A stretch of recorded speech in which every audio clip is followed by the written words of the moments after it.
Avengers Assembling, A Dark Knight Rising, Drunken Denzel, McConaughey getting muddy and magic in the same year, Silver Linings and Seven Psychopaths, Scientologists, and one of my guests having their very first fight with their future husband over the merits of live singing. Argo, fuck yourself if you don't know what I'm talking about right now, because it's time to go on an unexpected journey into the year 2012.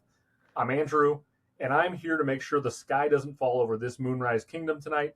I welcome you back to the Revisionist Almanac, part of the Movie Archer podcast network.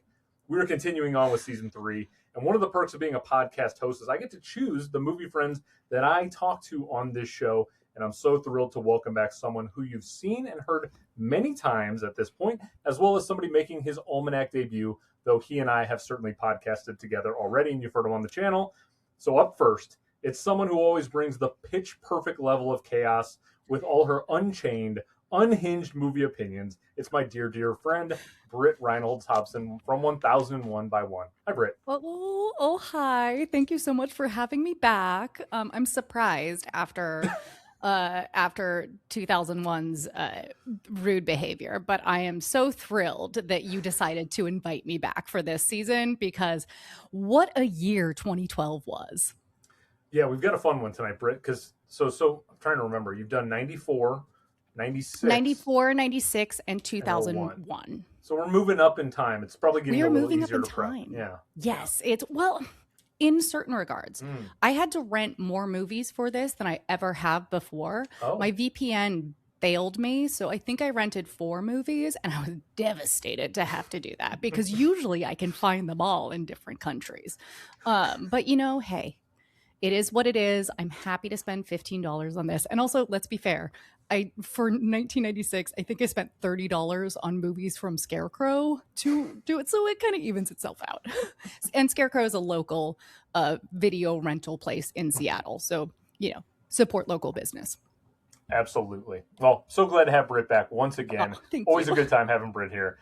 And joining Britt and myself is someone who I've known for a shorter period of time, but we bonded so quickly I can already tell we're going to be Thunder Buddies for life. Let me introduce you to someone who really knows film. He's one of my podcast network partners. He's Chicago's own Nikko Caruso. Hi, Nikko.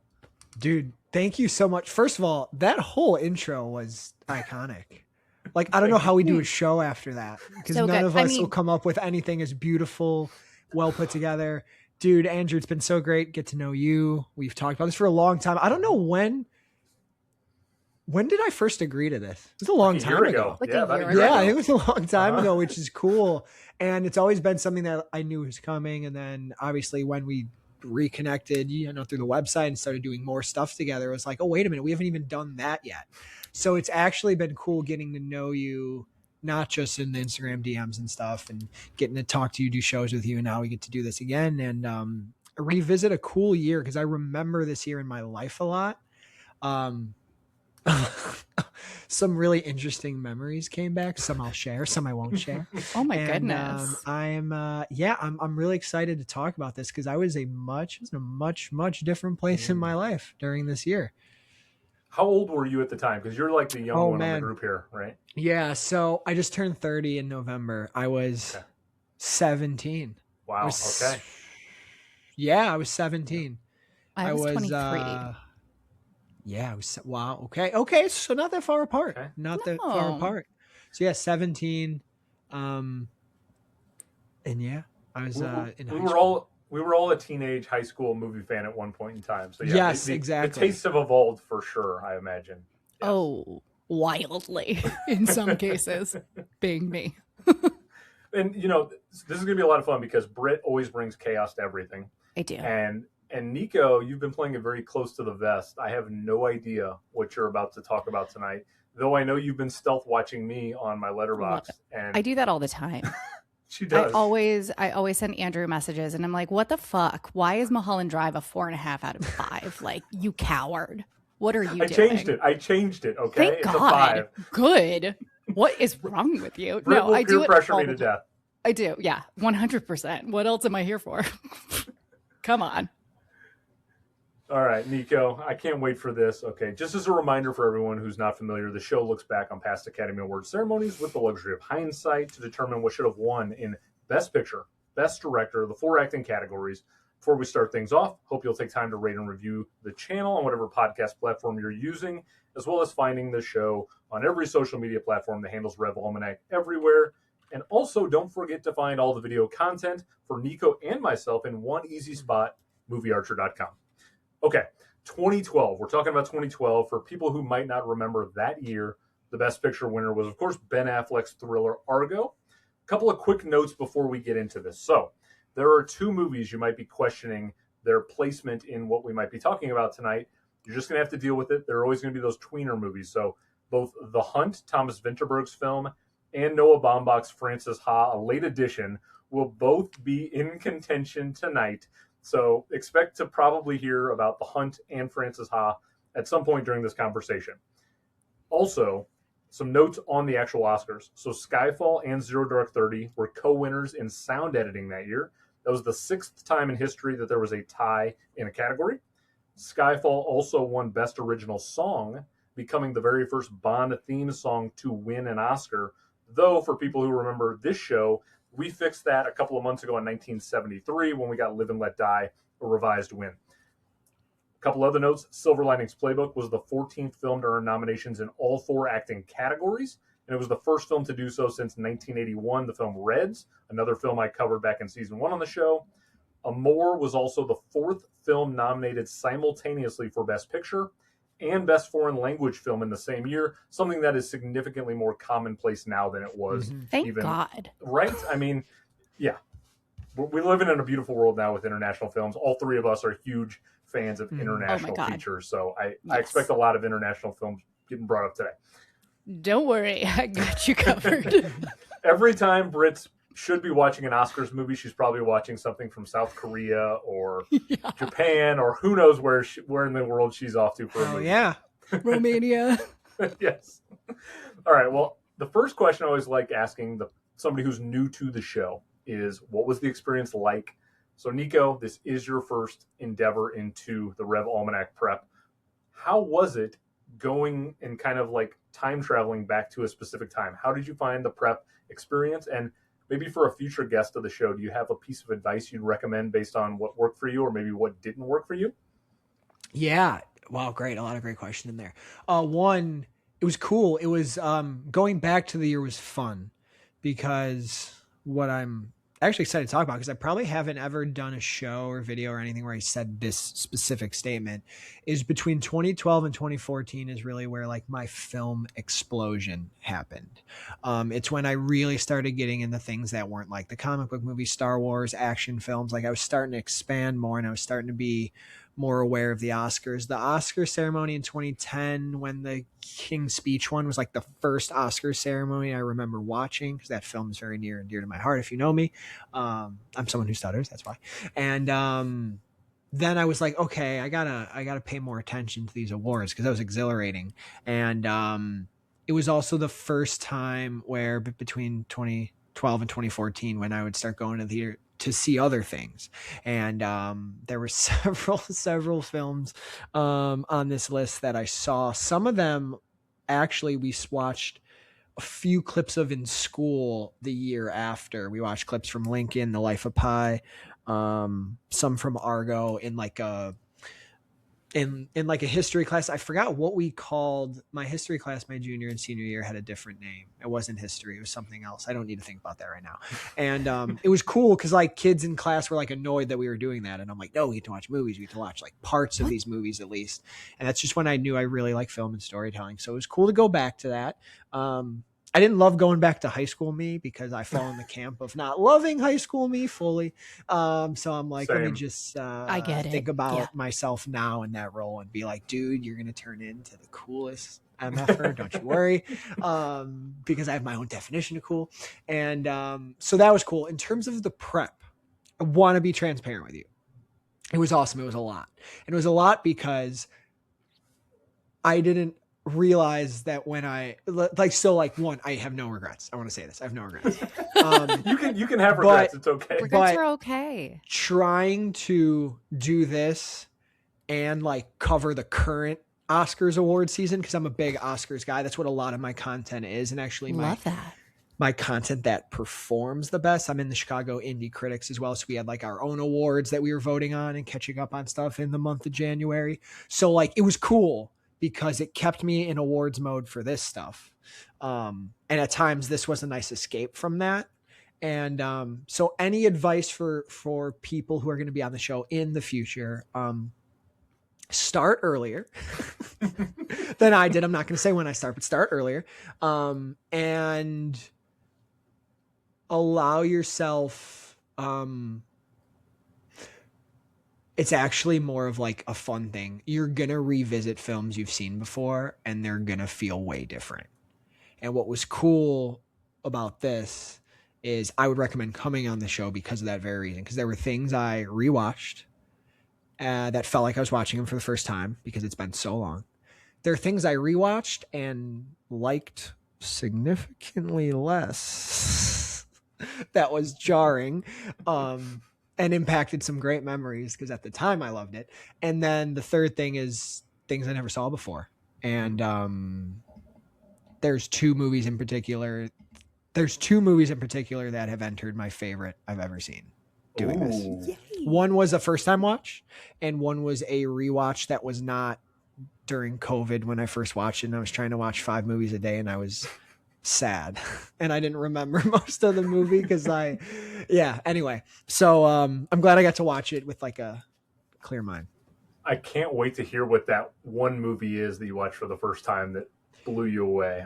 I'm sure we'll talk about it because that reminds me of a friend of ours, Jen from Movies and Us, who when Jen and Sarah were on 2003 last year, they saw Old Boy for the first time and it like expanded their mind in a different way. Yeah. So I'm wondering if you're going to have one of those transformative experiences. So Britt, let's start with you on the hot take zone. This is where you really shine. So great. Thank Britt, you. You bet. Yeah. So do you have any just general spicy takes about the year? Or yes. Are there any movies, you can attack this in multiple angles, are there any movies that you watched for this prep process that you absolutely did not enjoy going back to? Yes, absolutely. So most disappointing rewatch for me was The Hunger Games. It was my husband's choice and honestly, trash film, which is fine. It did make me go back and reread the books because I was like, oh my God, I love these books. I should read them. And I did. And it was lovely and great. Well, I read 2 of them and then the third book, not very good. So I stopped. So that was trash.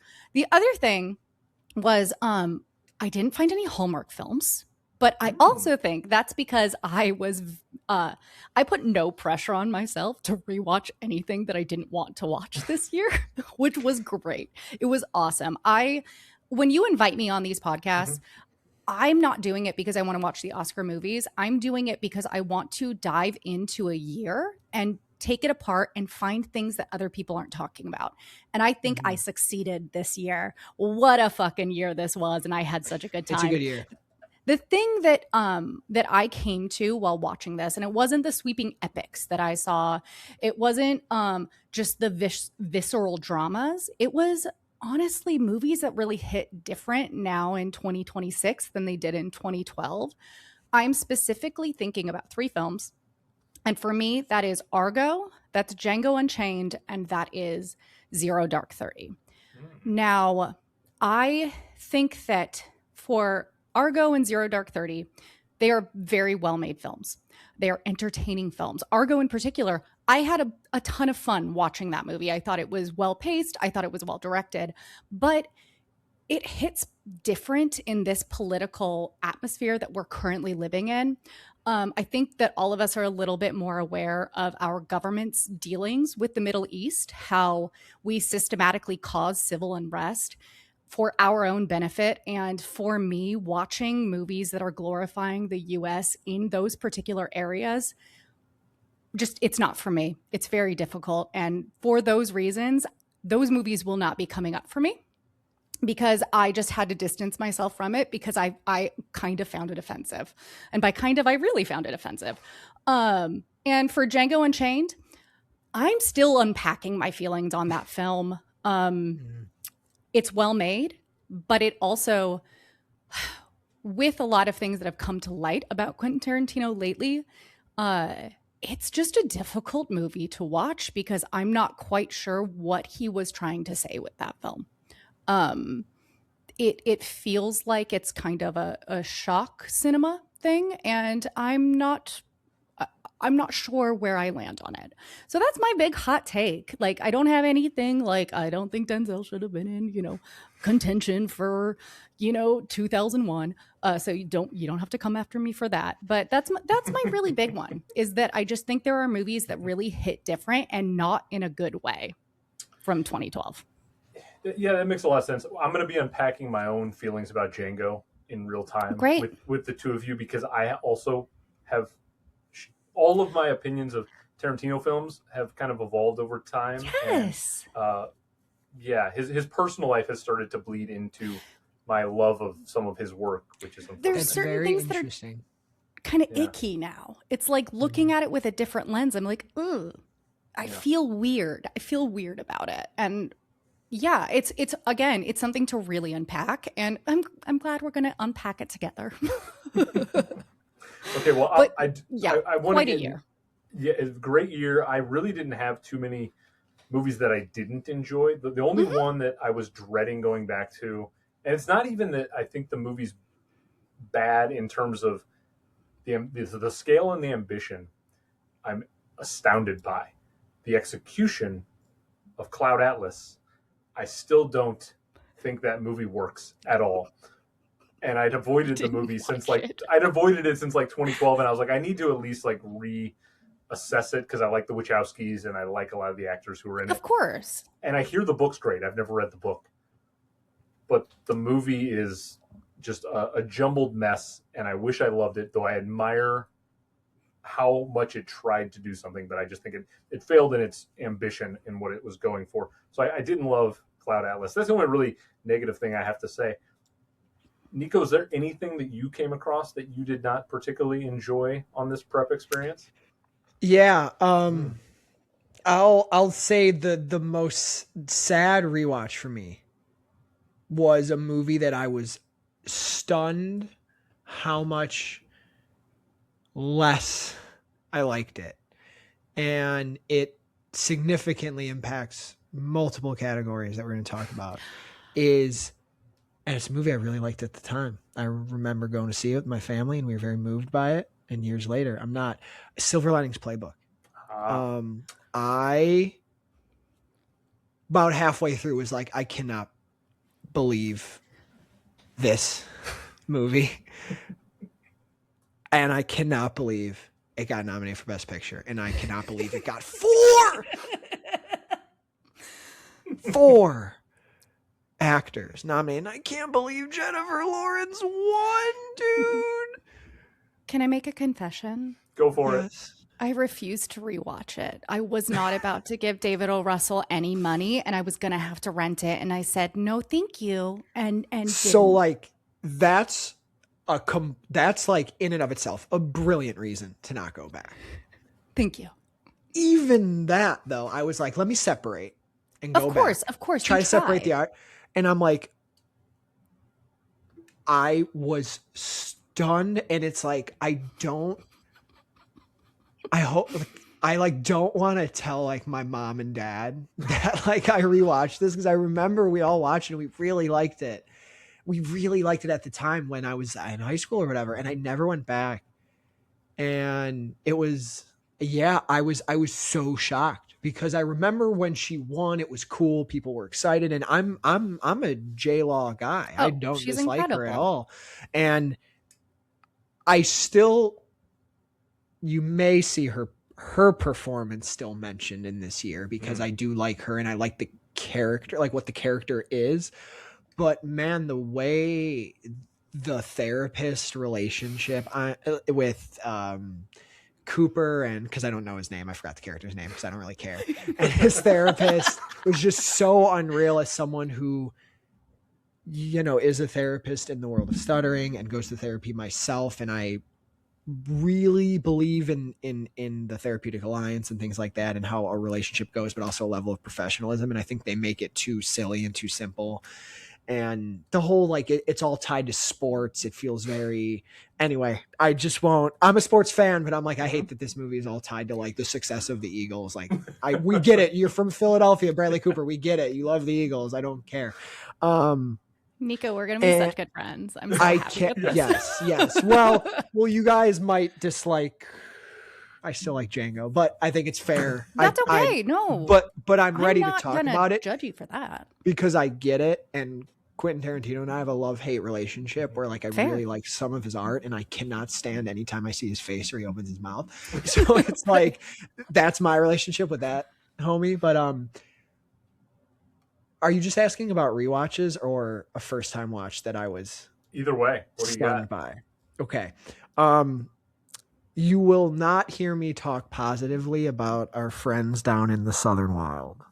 The Beasts of the Southern Wild. Oh my goodness. We're going to fight now. Now we're not we are. Because that movie, I had the ickiest feeling in my body. And I was so excited to watch because I've heard great things about it. I start it, and I don't love the direction fully, and then I see the what they're depicting and what feels very romanticized, and then I see how much that movie cost to make, and I didn't feel good about it. And maybe I shouldn't have looked at the budget while I was watching the movie, even though it was going to cost a lot of money, because it costs a lot of money to make a movie, and I couldn't not think about that the whole time. And I wonder if there's certain things that when they're represented in art, my brain will never be able to get into fully. An example is any sort of show involving doctors or medical, something that feels so real, or that like, so seeing this life depicted, I think like the intention is there, and the child performance outstanding. I just think like quality, the camera, the way that story plays out, I think I would have rather explored the culture of people. Give me a slice of life movie. This sort of like beautiful, imaginative story. I get it. Like I get it. And I was like, I did not like it. And I hated that it was millions of dollars to make, and it I can't wait to fight. And it is about poverty. That's fine. Like I won't fight too much because me neither. There's no I respect that. Completely respect everything you said. And like thank you. And same if you like it. Like I understand why it's here. I understand why it was nominated. Like I understand Absolutely. it all, and it's just I was shocked. It was the first movie I did in this prep. Oh. And that's like so it was a while ago, so I've been sitting on this for a while. And then I was so excited to watch it because it was one of the nominees I hadn't seen. And I'm like, well, the first movies I'm going to watch are the Best Picture nominees I have not seen this year, so I could be educated and talk about them. And I got like half the way through this thing, and I went, oh my, I don't like how I feel. And it could have just been a headspace thing. Like, I don't know. So anyway. But also sometimes movies don't work for you, and that's totally valid and totally okay. I respect that so much because you were able to articulate why it didn't work for you. Yeah. Thank you. Yes. Yeah, of course. I actually watched it for the first time, and it was one of the films that was like my favorite first watches because of the magical realism within it, and it felt so ethereal and different. But I can totally understand what you mean by that. I think it's a pretty difficult film. Honestly, I had very difficult feelings while watching it, but I like that. I like having difficult feelings. I want to watch something and feel uncomfortable. And so that's like, that worked for me, but it's not going to work for everybody. So I fully respect what you're saying. It's a film that I did not enjoy in 2012 when I saw it. And I've since grown to have a real appreciation for that movie, for components of it. I don't know if the totality of it works for me, but I do like some components which might get mentioned here. I'll throw some positivity into the mix now with why I had a couple of really good first time watches that I want to shout out because I'm not going to mention them at any point past here. Britt and I do a little animation special every few months, and so I want to shout out 2 animated films that I watched for the first time. One was a Brit recommend, and that was Wolf Children. How dare you not have it coming up? You will talk about it more than enough, probably, so I don't have to worry about that. I will talk about it like once. So okay, great movie, fantastic film. Check out Wolf Children if you are an animated fan. And then Britt and I got to interview Steven Anderson from Disney a few months ago. That's right. Oh. Yeah, and he recommended a film at the time, which just coincided with our covering 20 this year. And he recommended a film called Ernest and Celestine, which is a really great French animated film. So I want to shout out Steve for the recommend there. Really good film. So if you want to watch a couple of animated films, Wolf Children, Ernest and Celestine, really nice, well-rounded mix of animation in 2012. So a couple of shout outs there. Britt? Can I shout out one that isn't going to come up, but by a very small margin, but is fantastic, and I really think everybody should watch. It's called War Witch. It's a Canadian film. It's about children in Africa who are child soldiers, and it's an incredible watch. It was very at the 11th hour. It was cut from my best picture choices, but it is really, really good, and I highly recommend it. So. All because Nikko made us watch Frances Ha. Fucking Frances Ha. Just threw a wrench is this into a good everything. time to bring? I think this is a good time to bring this up. Then let's do it. The movie I talked about, that's one of my all-time favorites I've ever watched, is Frances Ha. It was my first time watch. Dude, it was a first-time watch. Blew me away. I was. Oh my god.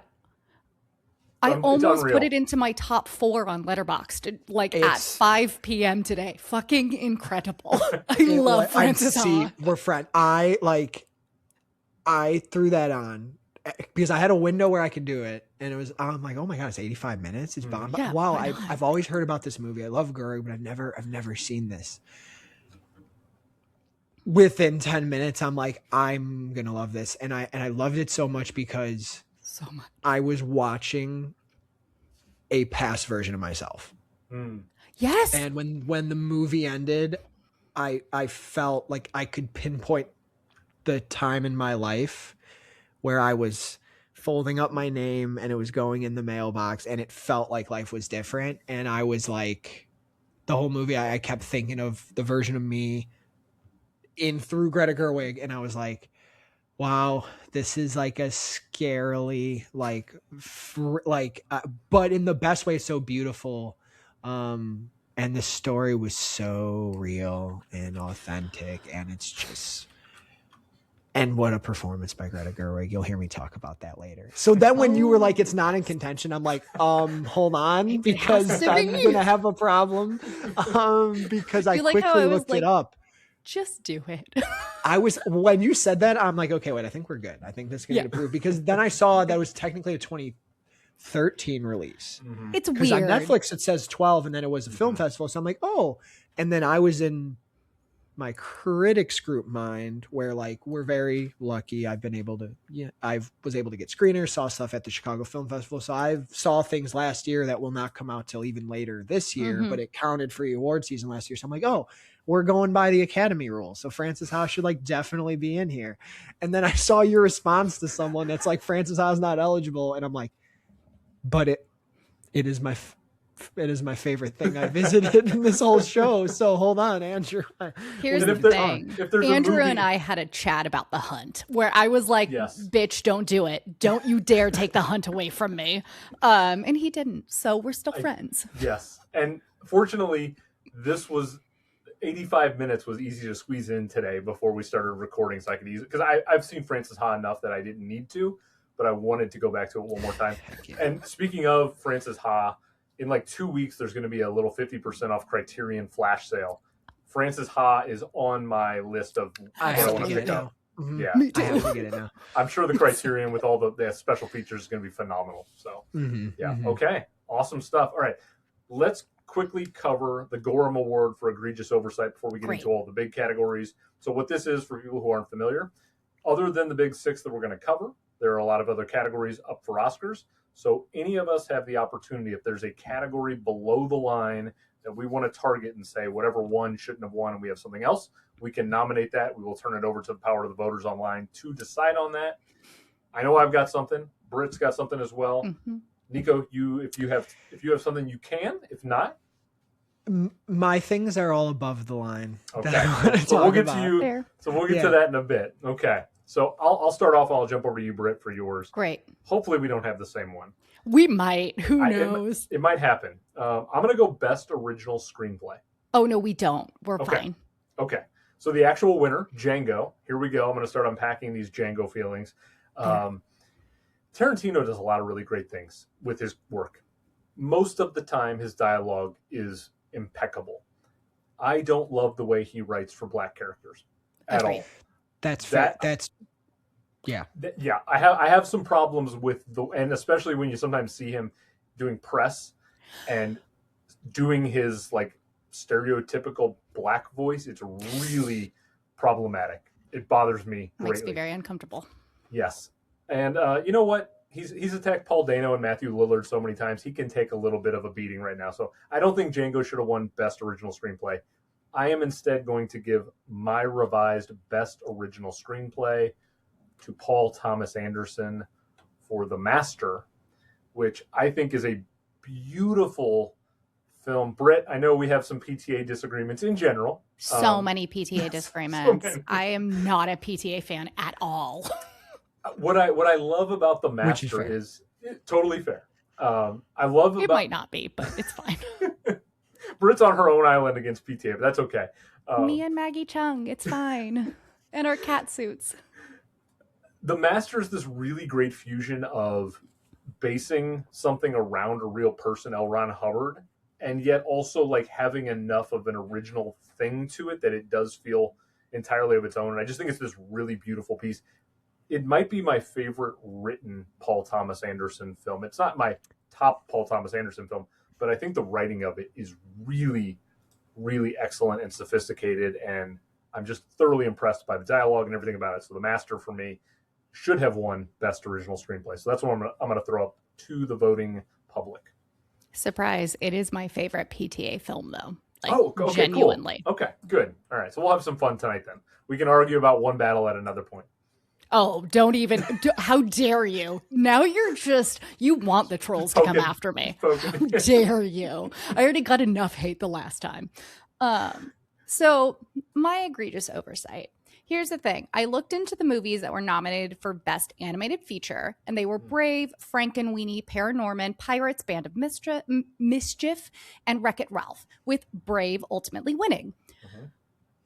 They're all feats of animation. I respect the art so much, but I think the Academy got it wrong. All respect to Merida's hair in Brave. It was incredible, but Paranorman should have won. It is an incredible film. It is so unique, so different, and it's such a fun watch. We watched it the other day. I gave it 5 out of 5 on Letterboxd. I don't even care. And there's an incredible shot it's an overhead shot of everybody running out of the car with lights on them, and just everything about the shot works. And I think that the fact that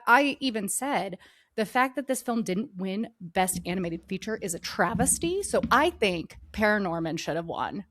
No ifs, ands, or buts about it. You got my vote, Britt, because of the five nominees, it's the one my kids watch the most frequently. So your kids have good taste. They do have good taste. Nico, you want to jump in on this animated? So I do. So sorry, I considered like screenplay like above the. So I'm gonna go for screenplay then. Actually, amazing. I was going to say The Master until I watched Frances Ha, which wasn't even nominated. So let me say this. I'm just going to use, I love this movie so much that I'm like, I need to use part of the show to talk about how much I love it. I'm so sorry I'm going to. Oh my God, don't apologize. Nico, this is a safe space. Thank you. How it didn't get nominated, I when I see the nominees there, I understand. But I would have it nominated and winning because just how relatable it is. And I think it tugs on the number one thing, maybe not the number one thing, but one of the top things of the human experience that I think a lot of people are affected by. And that's that idea of when you realize you're an adult, or when you realize you have to be an adult, and when you realize your tendencies are changing and you have more responsibilities and money becomes an issue and like career and like you see people moving on. And I think the thing I love about the movie the most is like the movie has this very the relationship between Francis and Sophie is so beautiful because it has this very quick like Rubicon moment where it then the minute Sophie tells her she wants to live in this new place with this other person, like that is the moment where their friendship is no longer going to be the same after that conversation is done. And no one ever prepares you. Like something that I've really dealt with in my life in like the last, I would say 5 or 6 years is you never know when the last time you're going to do something is with a friend or a family member or like this quirky thing you did when you were single and on your own. And when like life hits you, it like hits you fast. Like that phrase is so real. And there is just something so beautiful about this movie that was like very relatable, very quirky, very fun. And then like very, very, very sad, very, very sad. And, there were so many characters in the movie I was able to like picture as people in my life. And I feel like if I was able to do that, a lot of people watching it could. And it's just a screenplay with so much humanity. And I think it's, and yet it ends in a really beautiful place that there's always time and there's always a moment. Everyone's, I think, path to adulthood is different. And my other favorite thing about it is she's a dancer and she wants to be a dancer and she has to come to terms with like, she could have part of her dream still, but it's molded and she's meant to be maybe a choreographer and maybe behind the scenes. And she's going to work at this place to be able to make that dream happen. And it's like you at some point you realize like just with the cards you're dealt through various parts of life that you have to sort of fall in line or fall into a place. And watching Greta kind of like stumble through this life and end up where she ends up, I thought was pretty beautiful. I 100% agree with that. I don't know if you know this about me, Nikko, but I am a theater performer. I grew up dancing, and there was a point in my life where I was like, oh, I'm not good enough. Like I can't do that. So watching Frances Ha, not only is she a messy queen, which I fucking love, and female friendships are hard. Like they're just hard, and it's very difficult to find really complicated, interesting female friendships in movies in general, which I loved about Frances Ha. I also was like, oh my God, I feel this way. I understand she's 27 and she hasn't made it yet, which at 27 as a woman in that industry, you're like, well, I'm not going to make it at this point. So it's about finding something else that brings you the same joy. And I think that you're totally right. Like, oh my God, Frances Ha. Oh my God, Frances Ha. This could just be a Frances Ha podcast. It could be. And thank you so much for sharing all that though, because like that's real. Like that's real. And I also have it winning here because I realized this is my favorite and I think the best Noah Baumbach film. And that might be a hot take. So I'm like, no, okay, I don't think it's a hot take. I agree. I think we should have rewarded him back in the day then. And it always to me comes back to it's under 90 minutes. The amount of efficiency in this film with what it gets across is ridiculous. I mean, it's so out of this much world. there. Yeah. Yeah. It's so good. And younger Adam Driver. Yes.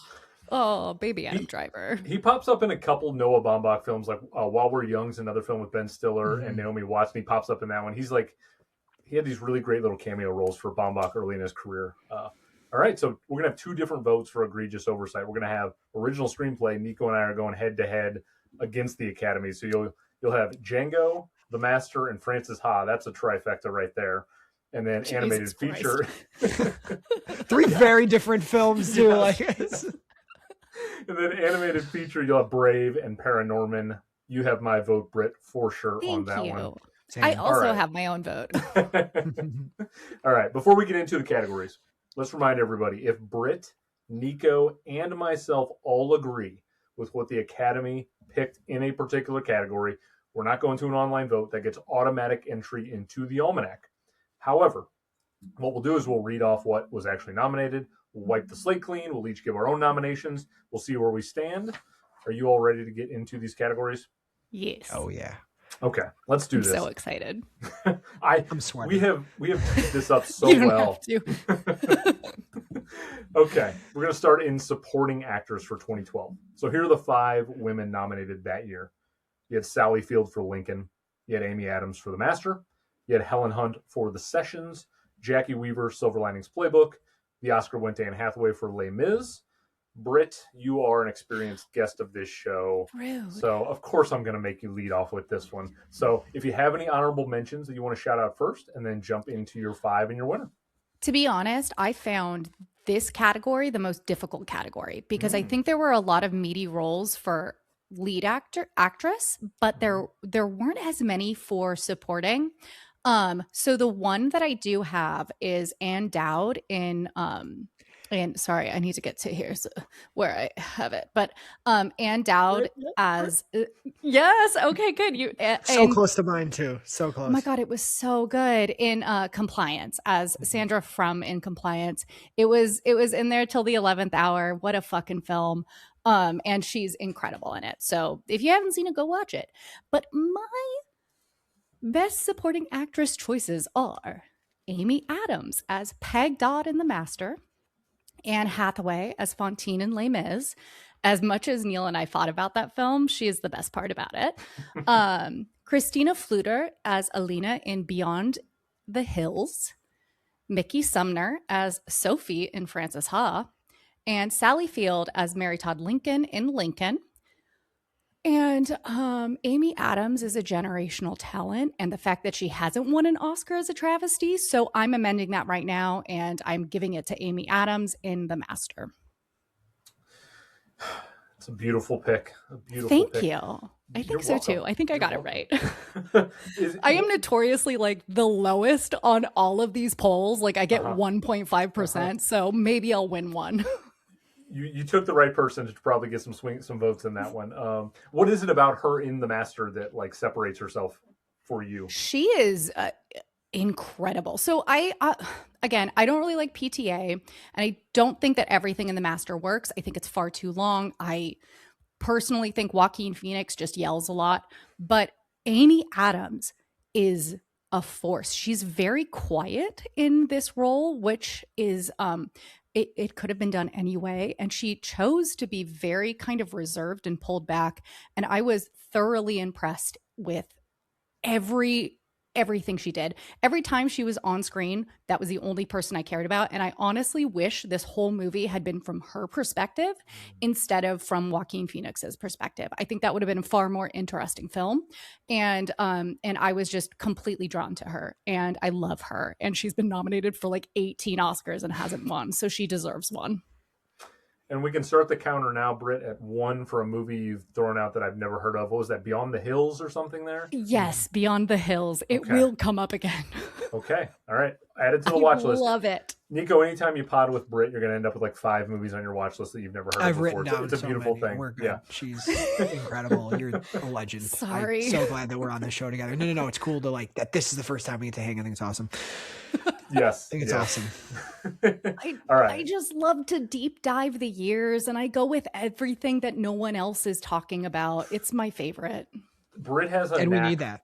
Yes, she has a knack for finding stuff on like a letterbox that I would never have come across in a million years. So yeah, that's her superpower. I wish I had a cool superpower like that. Yes. All right, so Amy Adams, The Master on the board. Nico, we're going to go over to you now. So if you have any honorable mentions, some women you want to shout out, and then give us your 5 nominees, and then your winner. It was crazy. My honorable mention was going to be Ann Dowd, but my incredible on-screen guest here, my new incredible on-screen friend, hit that. Ann Dowd should have many nominations, although I was like kind of playing around with it because she's top billing. Yes, I thought it feels so. a I'm little like, bit like fraud, but I accepted it. Yeah. Which happens so much that I'm like, so that's something that I fought the urge to do in this season. I was like, well, I might have put this. So, this category, I went wild here. I'm sorry. I love this. 3 of them are what you're going to think, and then 2 of them. But can't wait. When I think of my 5 favorites. So number 1, I also have Amy Adams in The Master. Which I know we'll talk about. 2, Anne Hathaway, Les Mis. 3, Sally Field in Lincoln. Number 4, Nicole Kidman in Paperboy. Ooh. It's when Nicole Kidman goes weird and vulnerable and loud, she's untouchable. She's untouchable. Should have got nominated for a movie a couple years ago, Baby Girl, but she is so great in that movie. The scene in the car, like there's so many scenes that stand out. And for my number 5, if we did it for Bridesmaids, we need to reward an all-time comedic performance of Rebel Wilson in Pitch Perfect. Love this. Nailed it. Love Is that character. And I think the character kind of got ruined by the sequels and stuff. Like, just like as that movie became big, but Rebel Wilson in that movie does not miss a beat comedically. The character is so iconic. And I love Pitch Perfect so much that when I was going through this, just like you said, I feel like the supporting, like the crop of performances, I'm like, what's like really striking to me? And I kept thinking about Rebel Wilson, and I'm like, you know what? If Melissa McCarthy could end up here for Bridesmaids, Rebel Wilson for Pitch Perfect. So those are my 5. Yeah. And who's your winner, Nico? Is it Amy? My winner would be Amy Adams. Okay. I was ready to stay on the Anne Hathaway train because I do think she's the best part of the movie. If you take her out of it, I like Les Mis like significantly less. The I Dreamt a Dream performance is just like, it's incredible. But just like you said, that Amy Adams performance is magnetic, and she's also the scariest character in the movie. She says, scary. What color are my eyes? And they turn black? Done. So I'm like, I like to give, because I just did a show with Andrew about this, like when I pick a winner for something, I pick what made me feel the most. What screenplay, what director, what actor made me feel the most, either positive, negative, whatever. And Amy Adams is so compelling in this movie, and it's like so chilling that I'm like, I also think she should have won. I think she should have won for Arrival. So I'm like, here's my chance to go on a podcast and talk about an Amy Adams performance that I also think was worthy of a win, and let me give it to her. Amen. Because the Academy is scared of her power. They're scared of the power of Amy Adams. They're scared of the redheads. redheads. Why are they scared of Amy Adams? They're scared of the redheads. Well, let me put a little peace of mind to you, Nico. When I covered 2016 last season with our buddy Adam Freed, we did indeed make sure that Amy Adams won a revised Oscar for Arrival. So in this little fictitious universe I've created, Amy Adams is already a one-time revised winner. So that's good to know. Thank God. Which I'm glad you guys did that, because heck yeah. Yeah. All right. So Amy Adams is on the board twice. We'll go to me now, and then we'll see where we stand. So honorable mentions. I really like this category a lot personally. I found a lot of things to dig into. Sally Field in Lincoln, I think, is wonderful in that movie. Just missed my top 5. Kerry Washington as Broomhilda, I think, is really good in Django. She was also in mine, She's given a very tough role to begin with. And she's also not in it that much. That's the other thing, is she just wasn't in it until much later. And then another woman who's not in the film a ton, Eva Mendes as Romina in The Place Beyond the Pines. Her and Gosling are very much, they're in such a small segment of that film that I just needed a little bit more for her to like make my 5. But I love what the two of them, obviously they had so much chemistry. They started dating and married in real life. So great chemistry between those two. My 5 women, though, in supporting actress up first, and I'm going to do this alphabetically by the film. So I have Annika Vetterkop, who plays Clara, the young girl in The Hunt. Remarkable child performance. Yeah. What a good performance. Jesus Christ. What was I thinking? I'm an idiot. I am stunned, Britt, that you didn't put her in there. I am stunned. You know what? I put The Hunt many other places. I figured. She's so good in that role. Show up. Yeah, children get a lot of recognition for like great performances, but I feel like I've never heard anyone mention Annika in the discussion for that, and she's so good in The Hunt. She plays with Mads Mikkelsen so well in that film. Second nominee is Anne Hathaway in Les Mis. The best part of that film, bar none. The movie does not work without her, and I honestly don't care about the movie at all, other than when she's in it. Third nominee, Amy Adams as Peggy Dodd in The Master. Everything you said, I echo. She's one of our great actors, a model of consistency. Fourth nominee, I was surprised at how great this performance was because I hadn't seen the movie. Helen Hunt as Cheryl in the film The Sessions. There's no vanity to her. She's not afraid to just kind of like be very human. It's a really stripped down character, no pun intended, but it's like a really stripped down character that I don't know. I found a lot of compassion for what Helen Hunt does in that film. It's a really interesting profession that someone would be in to do that. And I just found a lot of humanity in Helen Hunt in that movie. And so I was really struck by that one. And then my fifth nominee is going to go to maybe my favorite acting performance in a Bond film. It's Judi Dench as M in Skyfall. Oh, yeah, it's a little bit of a curveball, but I think she's the emotional. Respect it. She's the strength of that film for me, and the arc that M goes through in that film, to me, is as great as all of the other technical components that work really well in Skyfall. It's got great cinematography, great directing, and all that stuff. But I thought Judi Dench really nails it in that film and carries the emotional heartbeat of it. But I'm, of course, going with the two of you. Amy Adams in The Master. Oh, thank God. Good, we can all still be friends.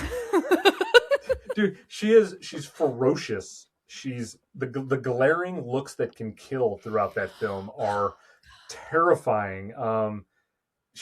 We're also talking about a time period that film's set in where it's cool to see a female with a real level of authority, even though Lancaster Dodd is sort of like the face of the movement. Amy Adams, Peggy, she's the one controlling things in that she's the family. Mm-hmm. Absolutely. And Amy gives so much to that performance. It's unbelievable. What more can you say? She's dynamite. She's electric. So yeah, we're all on board with that one. Amy Adams, incredible. Oh my God, best friends forever.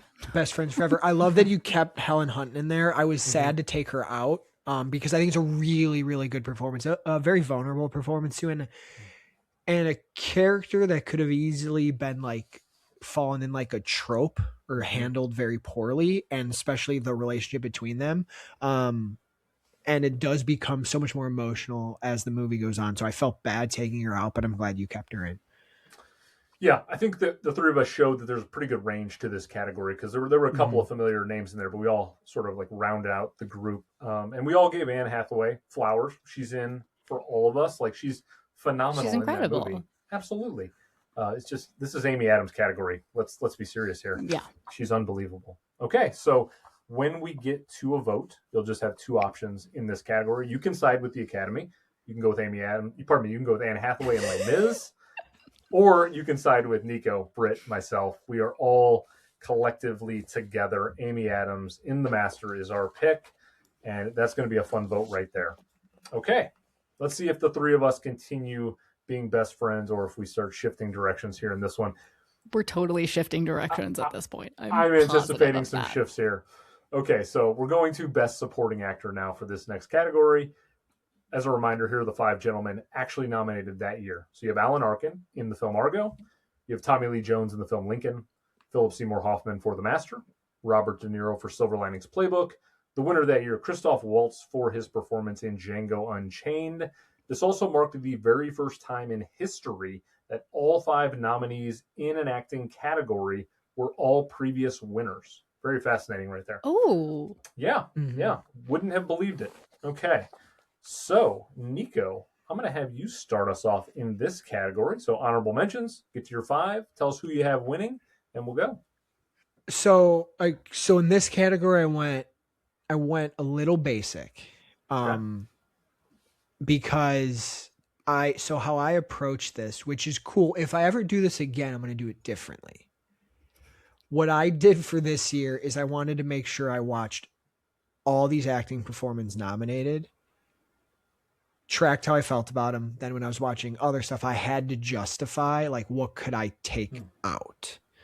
And there's four of them that were really, really good. The ones I kept in. There is one honorable mention I want to talk about as a performance that I think would have been people's fourth most impactful one, maybe fifth most impactful one in the film. It is Samuel L. Jackson in Django Unchained.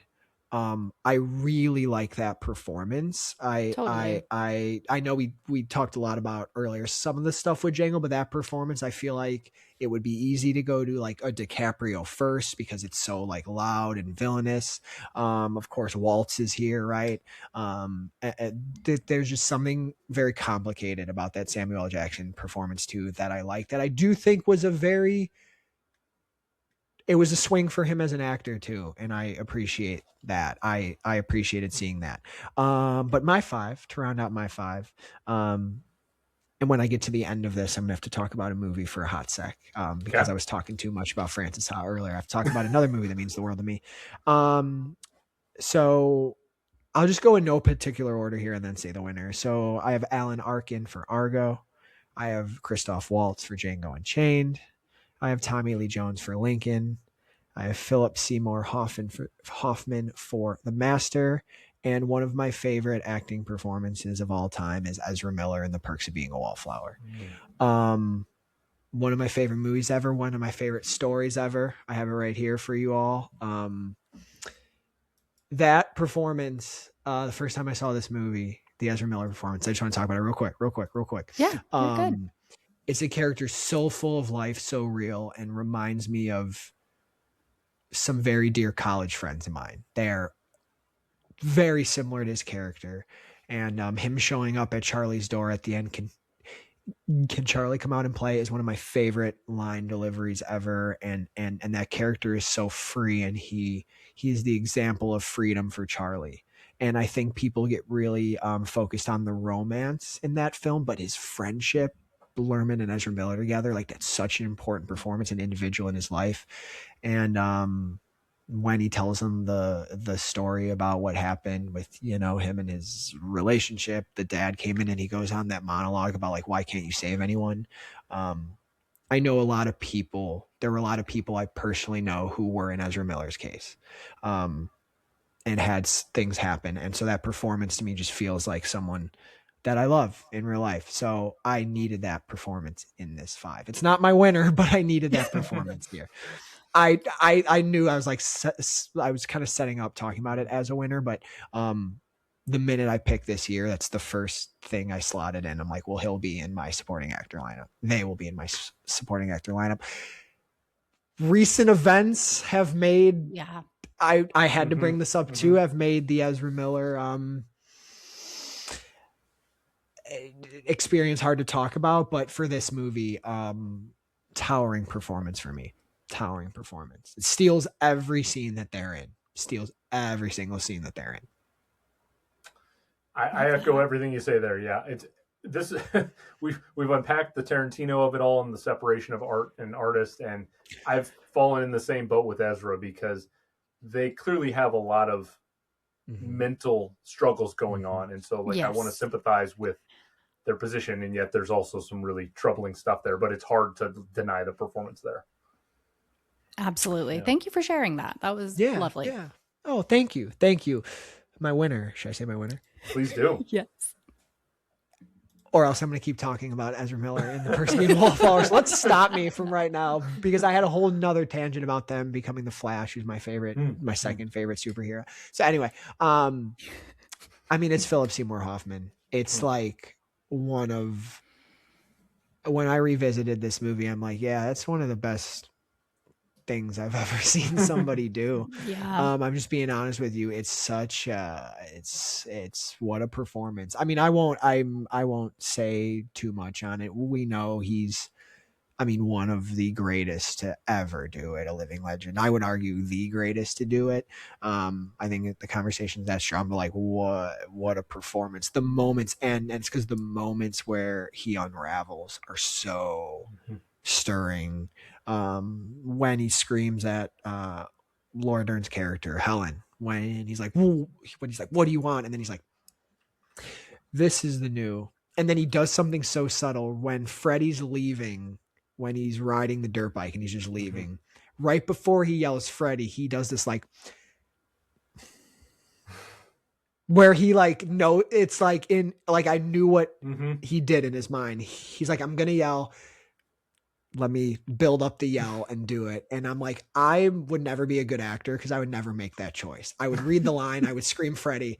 I would not make something as so like real as that moment. And his performance opposite Phoenix in this movie is so, there's such a subtle nuance between them and what's actually going on. And Philip Seymour Hoffman, that's my winner here. All right. Philip Seymour Hoffman on the board. Love it. Love it. Love it. Love it. Love it. Okay. We'll go over to me now. Britt, you get to close us out for supporting actor. Great. Okay. So a couple of honorable mentions. I am a Gosling stan at every chance I get. I can't wait to see Proof. Project Hail Mary. I know I'm jealous because Nikko was texting me from, at the IMAX theater or whatever watching Hail Mary. And so. Oh, if only I could watch IMAX. I can't. It makes me sick. That's fair. My Genuinely. mom's the same way. My dad sometimes is the same way. So that's It's so bad. I try and then I'm like, oh God, I have to leave. So no, it's heavy. It's heavy. Yeah. I'm like 48 hours away from recording with the little Rev Almanac crew, Heather, Amanda, and myself. We're going to do a Gosling Mount Rushmore, so I will leave most of my Gosling Gaga takes for that one. But I do love I love him in Place Beyond the Pines. He's great in that movie. He's great in there. Oh, he's unbelievable. And I don't love this movie, Silver Linings Playbook, but I do think De Niro does enough to at least get a shout. I'm going to give him a shout, but he's not getting in my 5. But I echo what Nikko said about Silver Linings. I remember liking it in 2012, and every time I go back to it, I'm like, what was I thinking? What changed? I don't know. I don't grew know. up. I guess more awareness. I guess more awareness. It's beautiful. It's beautiful to have awareness. Yeah. Jennifer's gotten better as an actor. Bradley's evolved as an actor. David O. Russell has grated on my personal being more. There's so many contributing factors to Silver Linings that I feel like I don't love it as much. But De Niro's in my conversation. But the 5 that I have, and here once again I'm going to be wrestling with my Django feelings because I'm going to do something unprecedented, and I'm going to nominate not 1, not 2, but 3 actors from Django. I'm going to nominate Christoph Waltz, Leonardo DiCaprio, and Samuel L. Jackson. So you did it. See, I did excuse it. me, I did not know this was an option. Oh yeah. Oh yes. Oh, I'm annoyed now because that would have changed a lot of things for me. But fine, whatever. My turn to throw a little chaos into the mix, right? Love it. So but also am mad about it. There are a lot of things that I wrestle with Django, but I don't think the acting is somewhere that I can really critique. Waltz is incredible in the film. It's not as good as his Inglourious Basterds performance, but it's a very good performance. Leo is just, it's the first time we really got to see Leo play like a true diabolical evil bastard, and I enjoy it a lot. And then Sam Jackson, Nikko, I agree with you. It's a performance I think only Sam Jackson could get away with.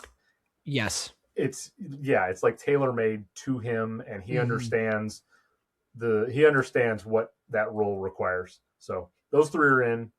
Then my 4th nominee is Lancaster Dodd, Philip Seymour Hoffman in The Master, ×2 everything you said. He's just a brilliant actor. And then my 5th nominee is going to go to Matthew McConaughey in the film Mud. I am a huge Jeff Nichols fan, and I really like Mud. We were right at the precipice of the McConaissance, or he was doing True Detective. Mud was coming out. Dallas Buyers was on the way, I think, a year later. We're just on the beginning of it, and he's so good in the film Mud. He's this really mysterious character that these 2 boys are interacting with, and there's just this really... Nichols captured the essence of Matthew McConaughey in the film Mud. He understood what makes him a really unique figure in pop culture, and I just think he's tremendous in that film. However, I am siding with Nikko, Philip Seymour Hoffman in The Master. Every time I watch a Philip Seymour Hoffman movie, I immediately go, this is the best Philip Seymour Hoffman performance, right? Because they're all... Anyone you watch. They're all the best. Even if it's small bit parts. And anything he does, he turns gold. And he's so good in this film. He might be my favorite actor of all time. The versatility, the range, the ability to transform like a chameleon into anything is just unreal. And I like the way in this film he starts so confident, and you slowly see the pieces of him chip away, and you start to see, you pointed to that great scene with Laura Dern. That's really the scene where he's like completely emasculated. Like there's he's struggling to keep on going. And there's a great scene earlier on where Jesse Plemons playing his son basically is like, all this stuff's made up, and there's just, you start to see his world unravel, and it's great to see Hoffman play that. So I think 2 out of 2, the master for supporting performances for me is going to get my win. So Nikko and I are again aligned, and now it's up to Britt to see if she can keep us in this wonderful harmonious balance that we're in or not.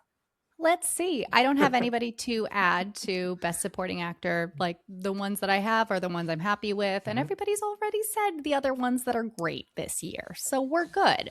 So my Best Supporting Actors are Bruce Willis as Captain Duffy Sharp in Moonrise Kingdom, Dwight Henry as Wink in Beasts of the Southern Wild, Ha Jung-woo as Choi Hyung-bae, the gang boss in Nameless Gangster, Philip Seymour Hoffman as Lancaster Dodd in The Master, and Thomas Bo Larson as Theo in The Hunt. Okay, so this year is filled with movies with super dark subject matters that are very, very heavy. And honestly, I think we just need to throw some light into this. And even though Philip Seymour Hoffman is amazing and was my number 2, I am honestly going with Bruce Willis in Moonrise Kingdom because I fucking love that film. I didn't anticipate it.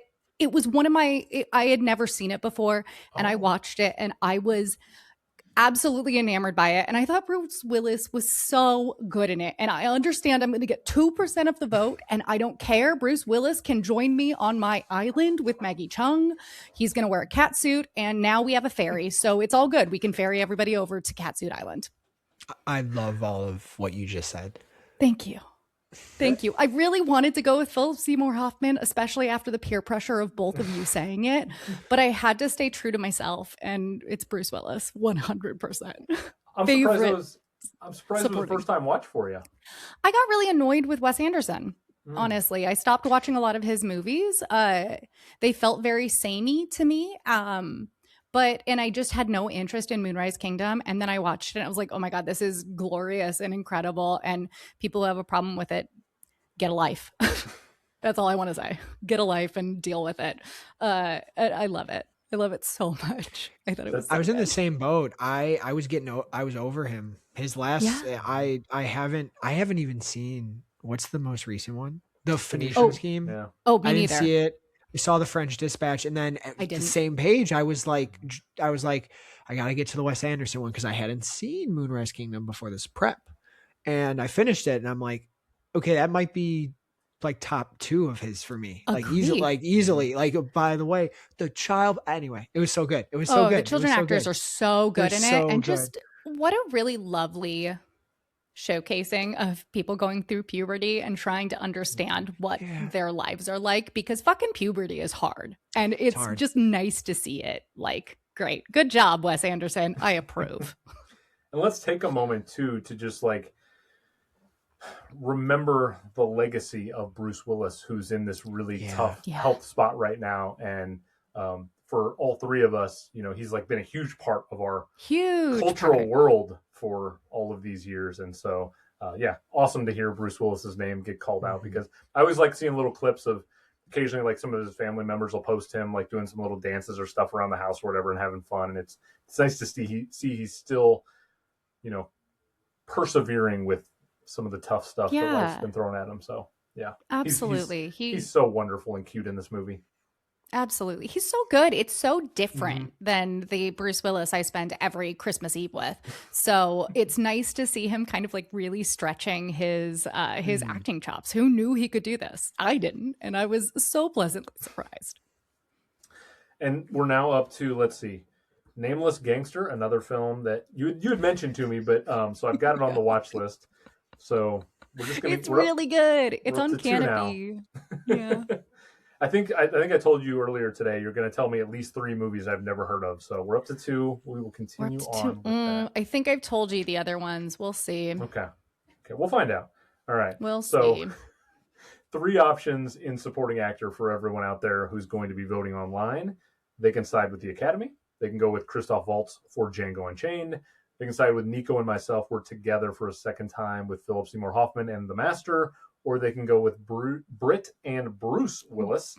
Brute. I like Willis. Brute. It's okay. Britt Willis. We got Britt, Bruce Willis, Moonrise Kingdom there. So 3 people for that one. That'll be a lot of fun. Okay, let's move over to the Best Actress race now. I suspect this might be our most divergent category of the 3 we've done. We're going to look at the nominees that year for 2012. So you had Emmanuelle Riva in the film Amour. Apologies if I butcher this name. Quvenzhané Wallis in the film Beasts of the Southern Wild. Naomi Watts in The Impossible. Jessica Chastain in Zero Dark 30. And the Oscar, as we already mentioned, went to Jennifer Lawrence for her performance in the film Silver Linings Playbook. It's also worth mentioning at the age of 9, Wallis became the youngest nominee for Best Actress and the youngest female acting nominee overall in history. And on the flip side, Emmanuelle Riva at the age of 85 was the oldest nominee for Best Actress, and Jennifer Lawrence at age 22 was the second youngest winner in this category. It's going to be over to me to kick things off, and then we will go over to Britt and Nikko. As far as honorable mentions, I've got a couple of them. Dree Hemingway in the film Starlet. It's one of those Sean Baker films that's kind of like nobody really talks about, but he always has these really remarkable ways of bringing in non-actors into acting roles, and Dree Hemingway is sort of playing in the same role as the main woman in the Florida Project. So it's like somebody in a lead role who's like not a conventional actor. So if you've never seen the film Starlet, check it out. Really cool Sean Baker film, under the radar. I also really love Naomi Watts in the film The Impossible. That's a tough role that she's playing in there. It's really, really hard for her. And so I got to shout out Naomi, and Britt and I both love Naomi Watts, and we've talked about her ad nauseum on the 2001 episode from Mulholland Drive. And then on the outside looking in, because of the chaos that Nikko threw our way a couple hours ago, I have bumped out Jennifer Lawrence for the film Silver Linings Playbook. I had her in. She was my number 5. She's now on the outside. And no shade to Jennifer Lawrence. I think she's only gotten better post-Oscar. Like, she was trying so hard to win an Oscar, and she got it. And then I think she kind of fell into the trap where she wanted to sort of like become Meryl Streep or whatever she wanted to do. And it took her a little time to kind of reshuffle her life. And now she seems in this wonderful place where she doesn't really care. And I find her so much more endearing now because she's just being like the quirky, goofy, weird Jennifer Lawrence that she's always been. And she's embracing herself. And so I'm very happy where she's at in 2026. As far as the 5 women I have in Best Actress, I've got Emmanuelle Riva in the film Amour. That's a really nuanced, human, emotional character. I will be talking about Amour at a later point. I've also got Quvenzhané Wallis as Hush Puppy in the film Beasts of the Southern Wild. It's my favorite part of that film is another really good young acting performance. I think she carries that film, especially at the age of 9, just ridiculous. I also have Greta Gerwig as Frances in the film Frances Ha. I'm so happy we get to talk about Greta. I love Greta. Literally today was the day that I dropped the 2017 episode, and if you haven't listened to it yet, I went at length talking about my love of Lady Bird. I am here for Greta and everything. Even Narnia, which is nothing that I care about, I'm here for it because it's Greta Gerwig. So, yeah, I'm on the Greta train no matter what. I think we all are. Stan, so okay, like, be careful who you're talking to, friend. Come on. I'm not anti Narnia. I'm just Narnia ignorant. So I'm here for whatever Greta's going to do. I love her in Frances Ha. She's brilliant. 4th nominee is going to go to Marion Cotillard as Stephanie in the film Rust and Bone. I think this is actually a better performance from Marion Cotillard than the film she won an Oscar for in 2007, La Vie en Rose. If you've never seen Rust and Bone, check it out. It's about a woman who goes through a really tough situation in her life and has to persevere. And I think that Cotillard is just pitch perfect in that movie. And then my fifth nominee is Jessica Chastain as Maya in the film Zero Dark 30. I also think, like Amy Adams, Chastain's one of our great actors working today. Just like, a model of consistency.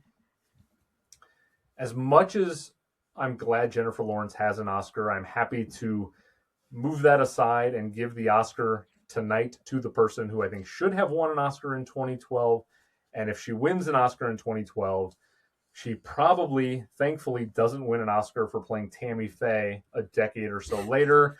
And that's Jessica Chastain in Zero Dark 30, which is the superior performance to Tammy Faye. So I don't love Zero Dark 30 at all. I really don't.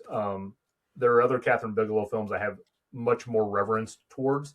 And I just feel like my feelings about what happened at that period of time with the United States and war, I struggle with. And so going back to Zero Dark 30 is not an easy watch for me. But I appreciate so much that Jessica Chastain's character in that film is stuck in this man's world and is so steadfast and strong and has conviction. And it has a lot of like the same beats as like Emily Blunt in Sicario, where it's again this woman in this heavily male space, and she shines through everywhere. So I think Jessica Chastain for me should have won the Oscar in 2012. I'm happy to give her my revised win for it now. Okay, Britt, why don't you tee us off next? Awesome. So I have so many actresses that I want to shout out because I feel like this was just an embarrassment of riches this year for Best Actress performances. In particular, I have Alicia Vikander as Catherine Matilda in A Royal Affair. Absolutely incredible, like so close to being on my top. She was amazing in that movie. I loved that film. This year was great for period dramas with beautiful costumes, and it made me really happy. I have Io Miyazaki as Hannah in Wolf Children. What an incredible performance, just as a mom trying to figure out how to raise werewolves. Like, oh my God, incredible. I have Cosmina Stratton as Wojcita in Beyond the Hills, which I haven't really gotten to talk about very much yet, but Jesus Christ, this movie, it's like a secular exorcism. It blew me away. I watched it today, to be honest, because I realized it was on Canopy, and I'm so glad that I did. It was, it's one of my favorite films now, not because it's nice or pleasant. It's not a pleasant experience, but everybody should watch it. And then I do have Jessica Chastain in Zero Dark 30 as an honorable mention because she's incredible, but I just personally couldn't put her on here because I'm so vehemently against that film that it just is hard for me to put her there. Just because I'm dramatic. So we'll go with that. So my Best Actress choices are Emmanuelle Riva as Anne in Amour, Greta Gerwig as Frances Ha, or in Frances Ha, Jo Min-soo as Jang Min-soo in Pieta, Maribel Verdú as Encarna, the evil stepmother in Blanca Nieves, and Quevenzene Wallace as Hush Puppy in Beasts of a Southern Wild. I apologize for butchering that name. And so as soon as I heard the line, I'm so embarrassed, I'm not a real person yet, I knew I was giving it to Greta Gerwig for Frances Ha. It was just such a beautiful performance, and it hit me so hard in the soul.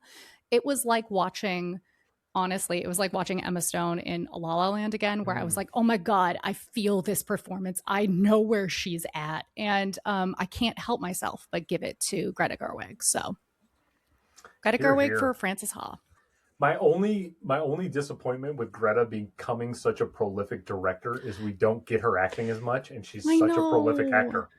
She's so good, but she's also such a killer director. So like, she's a killer girl, director. You do you. Mm-hmm. Yeah. She's a killer director.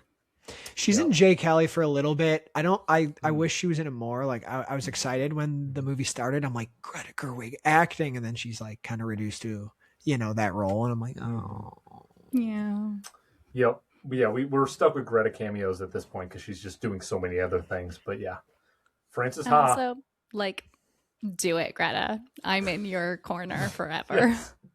Yes. If I had to pick or choose, getting only Greta acting performances or only Greta directing, I think I'd take the directing because I just want to like hear her voice more. I've loved every single thing she's directed, so I'm fully in the same camp. Yeah. All right, Greta's on the board. Let's go over to Nikko now for his best actress. All right. For an honorable mention, I didn't know if anyone else would bring up Vikander, but shout out. I'm glad. Just missed my 5.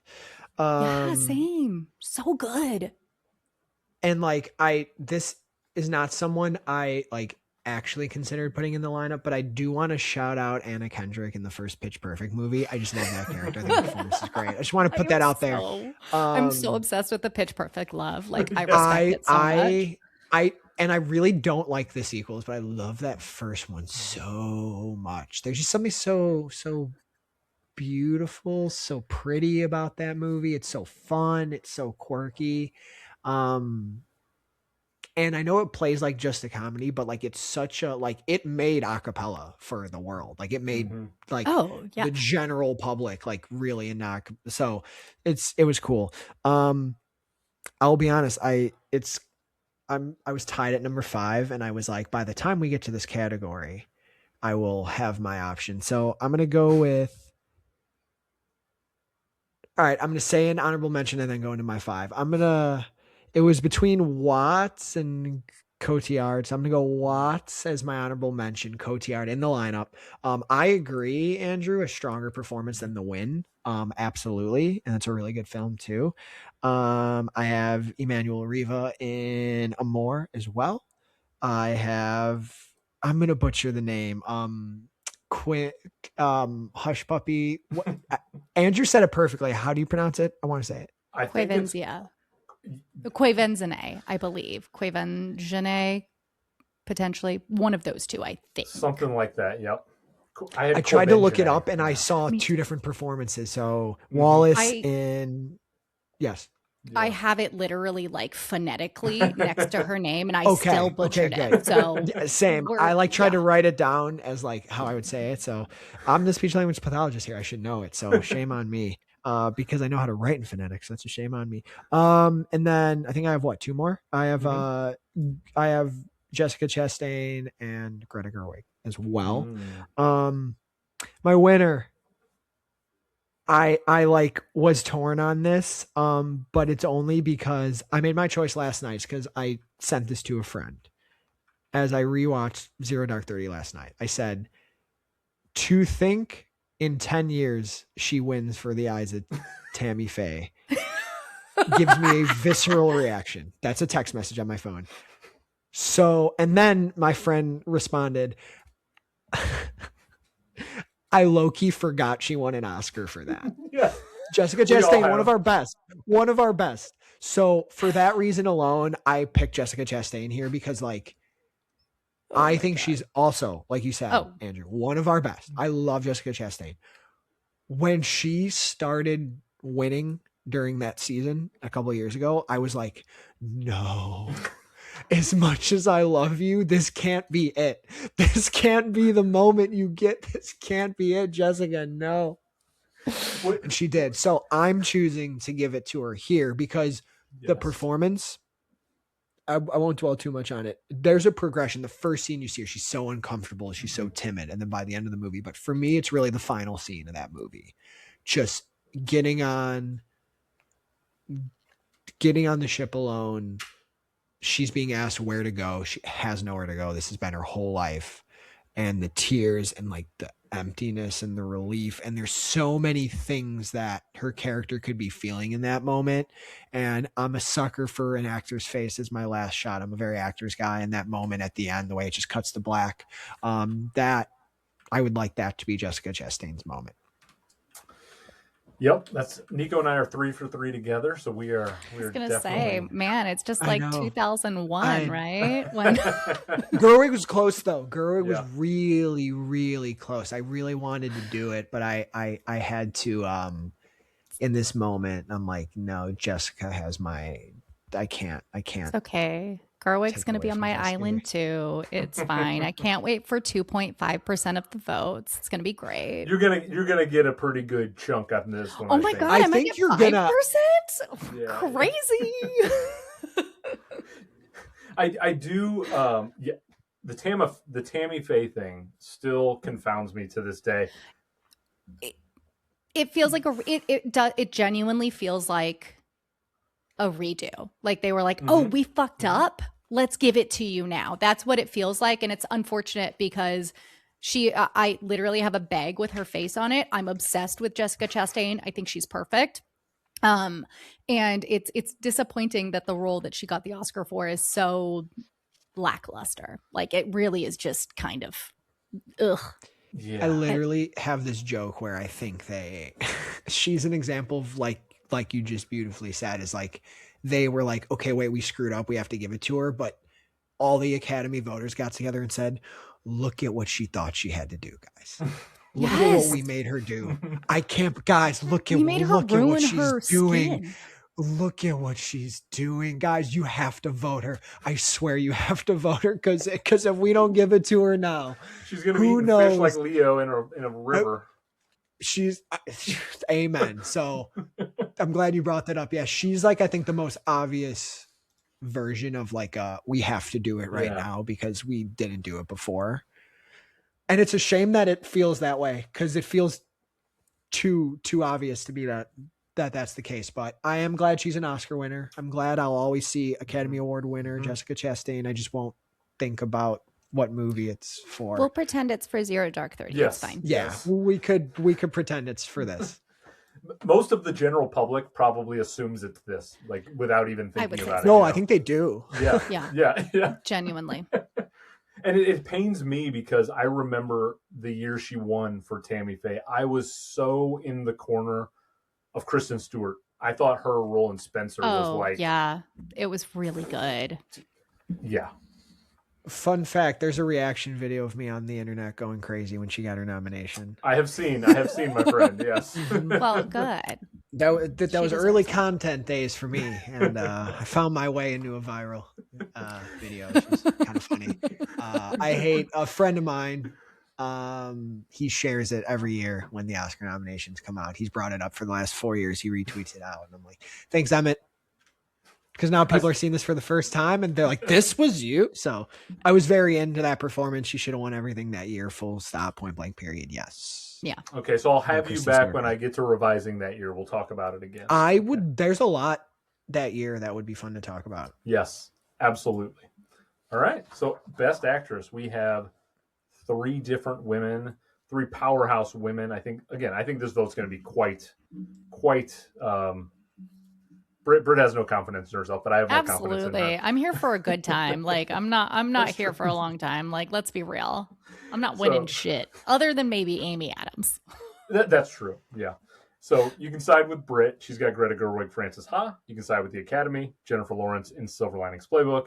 Nikko and I, 3 for 3 together. Jessica Chastain, Zero Dark 30 is our pick. And we'll get over to the best actor now. So here are our 5 gentlemen that we had in 2012 that were nominated.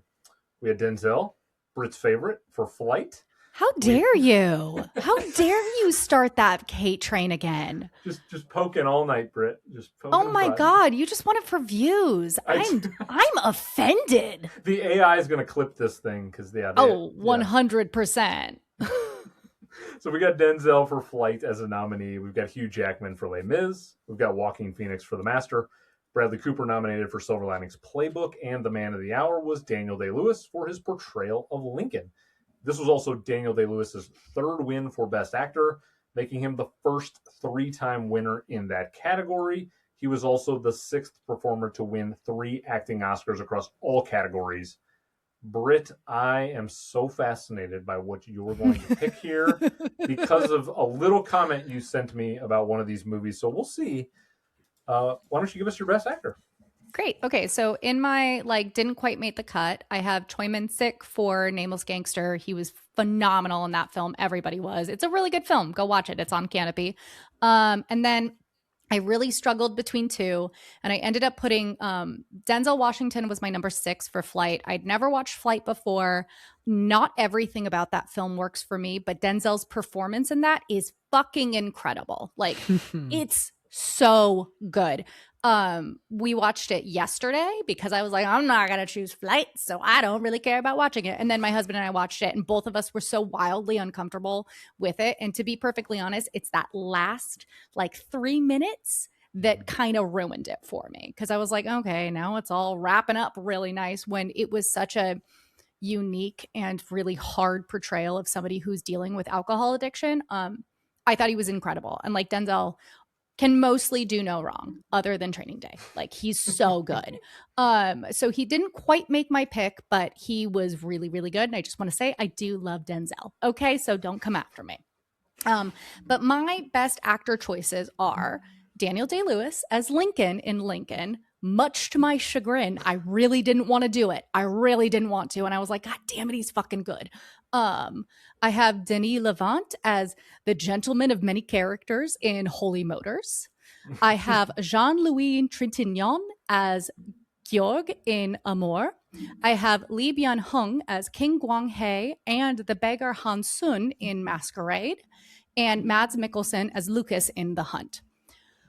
I originally assumed that this was going to be Mads Mikkelsen, no problem. I think his performance in The Hunt is totally unmatched until I watched a movie.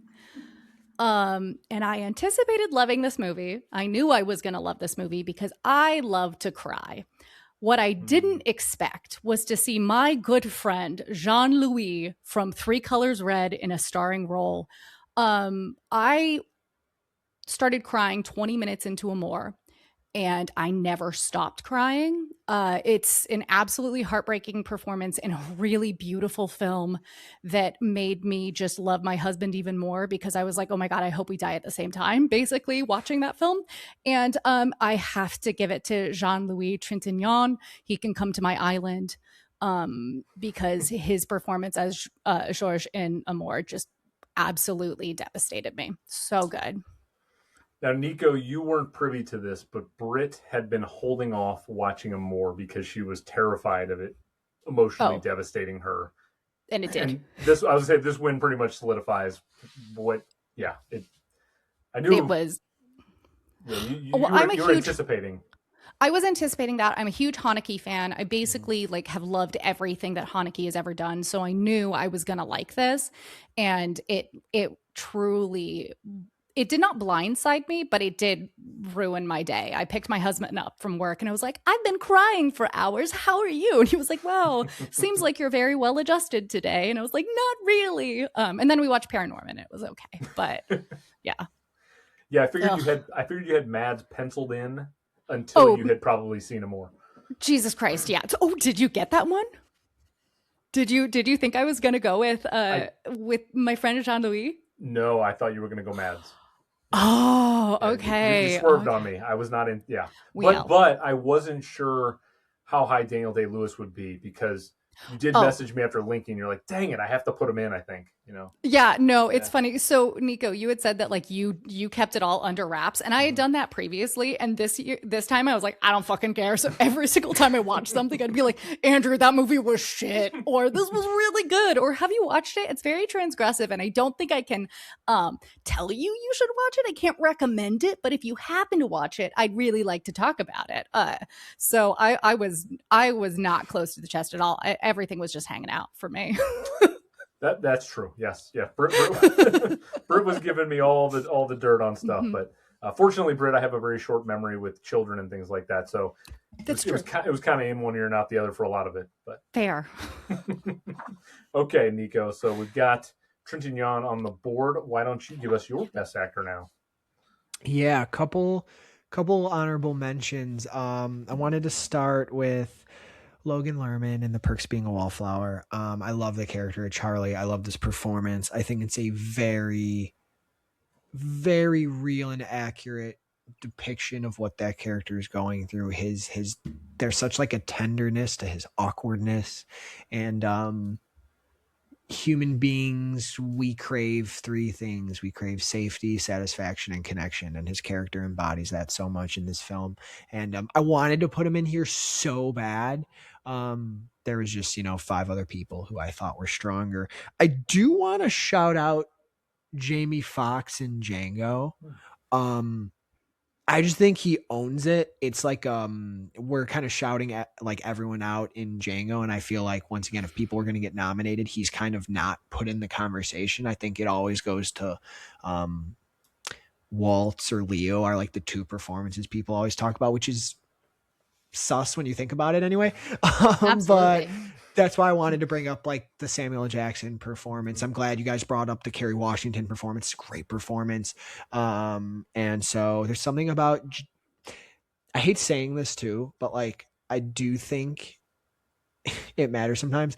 It reminds me of like MBJ and Sinners this year, where I also think it's a very cool performance. It has a lot of aura, if you will, and like the action of it all. He owns it really well, and I really wanted to put it in here as well.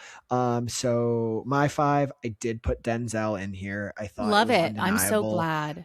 The 2 performances I was like ready to like play with was Denzel and Daniel Day-Lewis, because I'm like, are they really as good as I think and remember? And they are. Because Daniel Day-Lewis is right behind him at number 4. Yeah. At number 3, Joaquin Phoenix for The Master. I just like, yes. I'm a hater. It's okay. No, you're good. I don't want to butcher the last name, but you set me up perfectly. Jean-Louis Trintignant for Amour.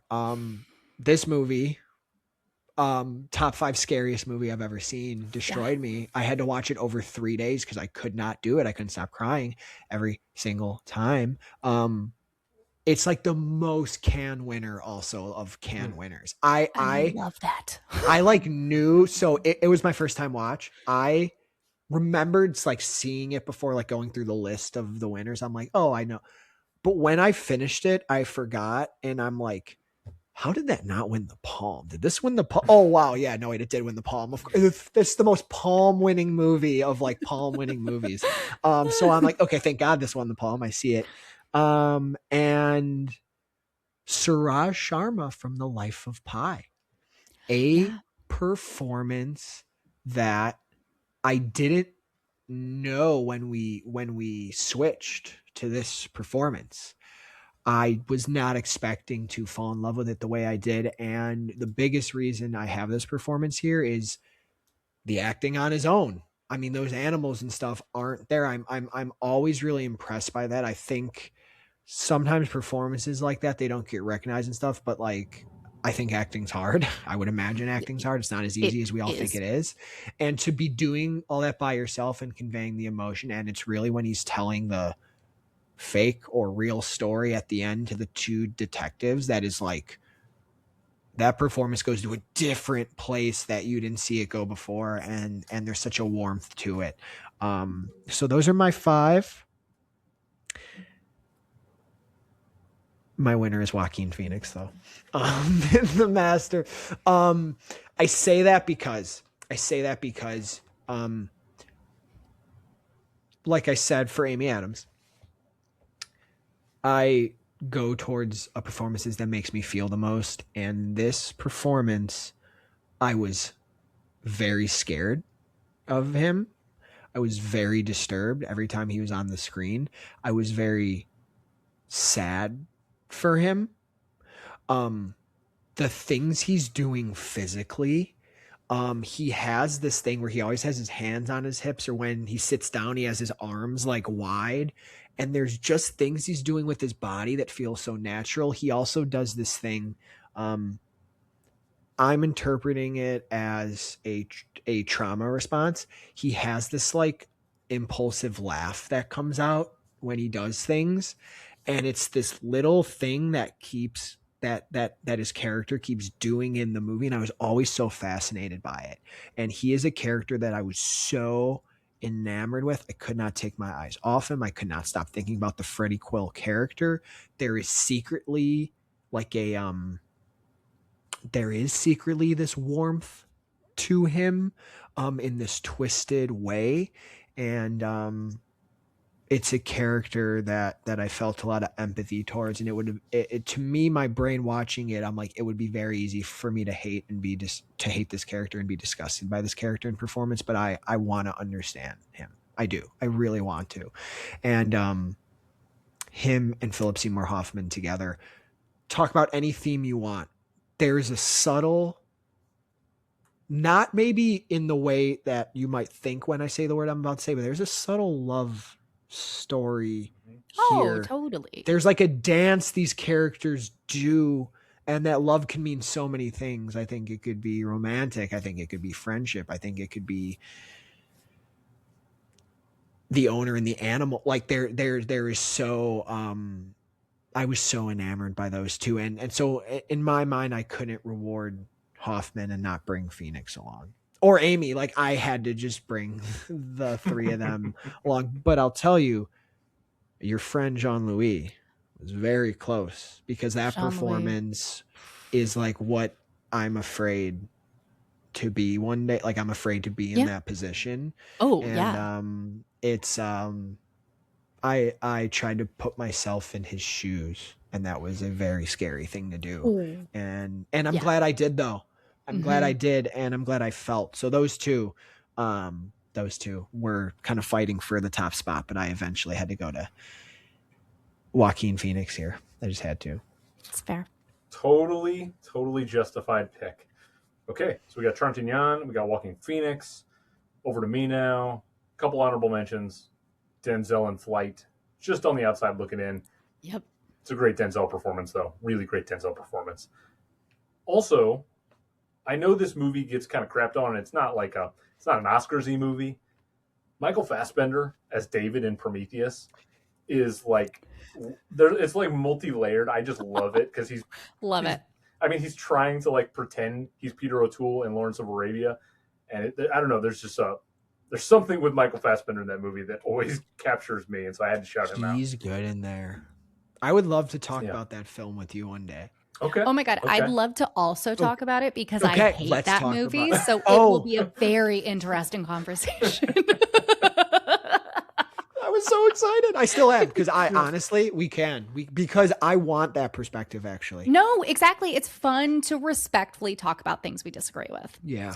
I'm a Prometheus lover, even though Love that for you. it's got flaws. It's got warts all over it, but I do enjoy it for what it is. No flaws. I think Fassbender's remarkable in general. Very good. He's just a very good actor. Good actor.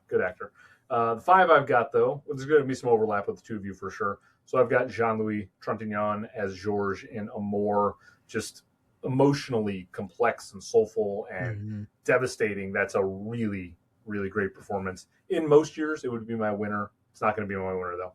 Second nominee, Jamie Foxx, is as Django in Django Unchained. See, you did it. Okay, cool. I did it.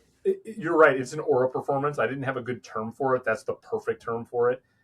I'm also so glad if Will Smith had been that role as originally was propositioned, he would not have pulled that off. Like you needed Jamie was able to like bring the cool. Will's not cool in that way. If that, unfortunately, Will Smith is not cool. Said first on this podcast. A hot take out there. Will Smith's not cool. Jesus, at least you're gonna get the hate now, not me. But I think Jamie brings a lot to that performance, and he's really, really fun in that role. Third nominee is Mads Mikkelsen as Lucas in The Hunt. Just tons of turmoil under the surface that eventually just erupts, and there's a lot to it. I stand for Mads Mikkelsen so hard in everything. I love him in Hannibal. I'll talk about the TV show Hannibal as often as I get the chance. Fourth nominee, Daniel Day-Lewis as Lincoln. I mean, he's the GOAT. There's nothing you can even people who like wanna not like Daniel Day-Lewis, you have to respect what he's doing as Lincoln. It just is what it is. Yeah. It's annoying, but it's true. Just so, it's like I love Daniel Day. There Will Be Blood is one of my favorite movies ever, and I'm it's great. Do I need to do him as Lincoln? Then I watched it. I'm like, I think he's Abraham Lincoln. Actually, I think that's him. Actually, I think that's. They brought him back. I think he is Abraham Lincoln. I think he came back to life in the form of Daniel Day-Lewis. Sorry, I have to respect it. I can't help but to stand. DDL. Yes, it was so annoying when I watched it because I wanted so annoying. I think that's the perfect word. Ugh, and I was like, God damn it, you are the GOAT, and I just fucking hate it. And that's how you know he's the GOAT when you're like, I can't help but to hate that I'm loving this, and then I think you should have. And then I'm like the win. Like I'm just being different. I'm like the win's justified. Whatever. Exactly. Like, I'm not even mad. I'm like mad at like the Tammy Faye win. Yeah. Though Yeah, my I'm trying to husband thinks reward- Denzel should have won. My husband is like fully on the Denzel train, and he did not enjoy his performance in Lincoln. But Neil like hates everything, so this is not surprising. Genuinely, That's fair. Yeah, I mean, yeah, Daniel is he's the GOAT. So he's my fourth nominee, and then fifth nominee is Joaquin in The Master. He's just sorry, Britt. That's okay. I mean, again, my own little island. I could nominate him for the not blinking scene alone, just like the physical dexterity of that. I can't do that. I don't know. Or the scene in the jail cell where he like breaks the toilet, just like ad-libbed. Like, what do you like? He inhabits. See, I actually have issues with that, and that's one of the reasons why I kept it off. But that's okay. That's my own personal issues. I think it was like a vintage toilet that he like destroyed. Yeah. But you know, like if you're in a place, whatever. And he was in a clear headspace for that one, or a specific headspace for it. But I think Joaquin is just remarkable in it. In most years, I would give it to Trintignant. I would give it to Joaquin. I'd give it to Mads. I've got to give it to Daniel Day-Lewis. I mean, I was trying to like. I respect that. I was like, I respect that. You don't. Grow a backbone. Come on. I honestly was. I originally had Joaquin. Different. I had Joaquin in there, and then I rewatched. I rewatched Lincoln again this week. So good. And well, it's just even the open of it is you start on his back with like the soldiers talking to him, and then when the camera finally turns and you see him as Lincoln, like you said, it's like Spielberg somehow like pulled a time machine and like pulled Abraham Lincoln out of that time and inserted him in, and it makes no sense what Daniel Day-Lewis is doing in that movie. And I also completely accidentally fell into this first 4 months of the podcast where I've covered 2007, There Will Be Blood. I just came off covering 2017 where I gave him my win in Phantom Thread. And now I'm for a third time in 4 months. I'm clearly in my little Daniel Day-Lewis era. Yeah, I know. Andrew. I mean, I respect it, but I also, come on. I wanted to be different, but when you're the GOAT, you're the GOAT. I really I don't even love the movie Lincoln that much, but the performance is just it's really pretty powerful. I don't know. Lincoln's pretty solid. Like I actually really liked it. And I didn't want to like it at all. Yeah, I did. I don't love like the final act. I kind of get bored with it once we get into like the courtroom aspect of it, or like the sort of the, you know, when they're all, I don't know. Andrew, it's a sweeping costume drama. Of course I like it. Like that is somehow my bag. That and really transgressive body horror. Like those are the two you always know I'm going to love. Yeah. I do want to, I've already said it a couple times because I've talked about Day-Lewis multiple times already this year. I'm tired of him getting the bad rap for the method acting. And I respect people who think that that's too far. He's, again, I've said this before, I'm on record. It's different than what Jared Leto does. That's a different type of method. That's a method acting that's doing it for the sake of headlines. Mm-hmm. Day-Lewis never, if you go back and look at the history of Day-Lewis and his interviews and stuff, he doesn't go out of his way to like talk about the method or like glorify it or glamorize it or anything. He often says, I'm doing this for my own, like it's like something internal for him. He can't do it any other way, he believes. Totally. He does injure himself though. Like he does. The Gangs of New York thing where he hurt his ribs and wouldn't wear the coat. I get that. But like I've heard so many people who were on the set of Lincoln talk about what it was like interacting with him and how easy it was for them to work with him just like already in character when he's on set. And you know, like there's degrees also of method acting. Totally. And so I feel like people like lump them all into one bucket and say everyone who does method acting is in the same thing. And I don't think it's that way from the outside looking in. And so I think Day-Lewis often gets a bad rap because of people who do it because of Daniel Day-Lewis. People have started like mimicking his technique, thinking it's a thing, and he's just always kind of done it on his own. So I just want to kind of put that out there, you know, like all the way back to the 80s in My Left Foot when he was like doing stuff with his feet. And again, I don't think he glamorizes it. I think everyone else has glamorized it for him. So that's where I stand on Day-Lewis. Agree to disagree. Yep. Not that I don't think he's the GOAT. I just have very intense opinions about method acting. I get it. And, you know, I mean, he's kind of softened. Like Phantom Thread, he wasn't as method.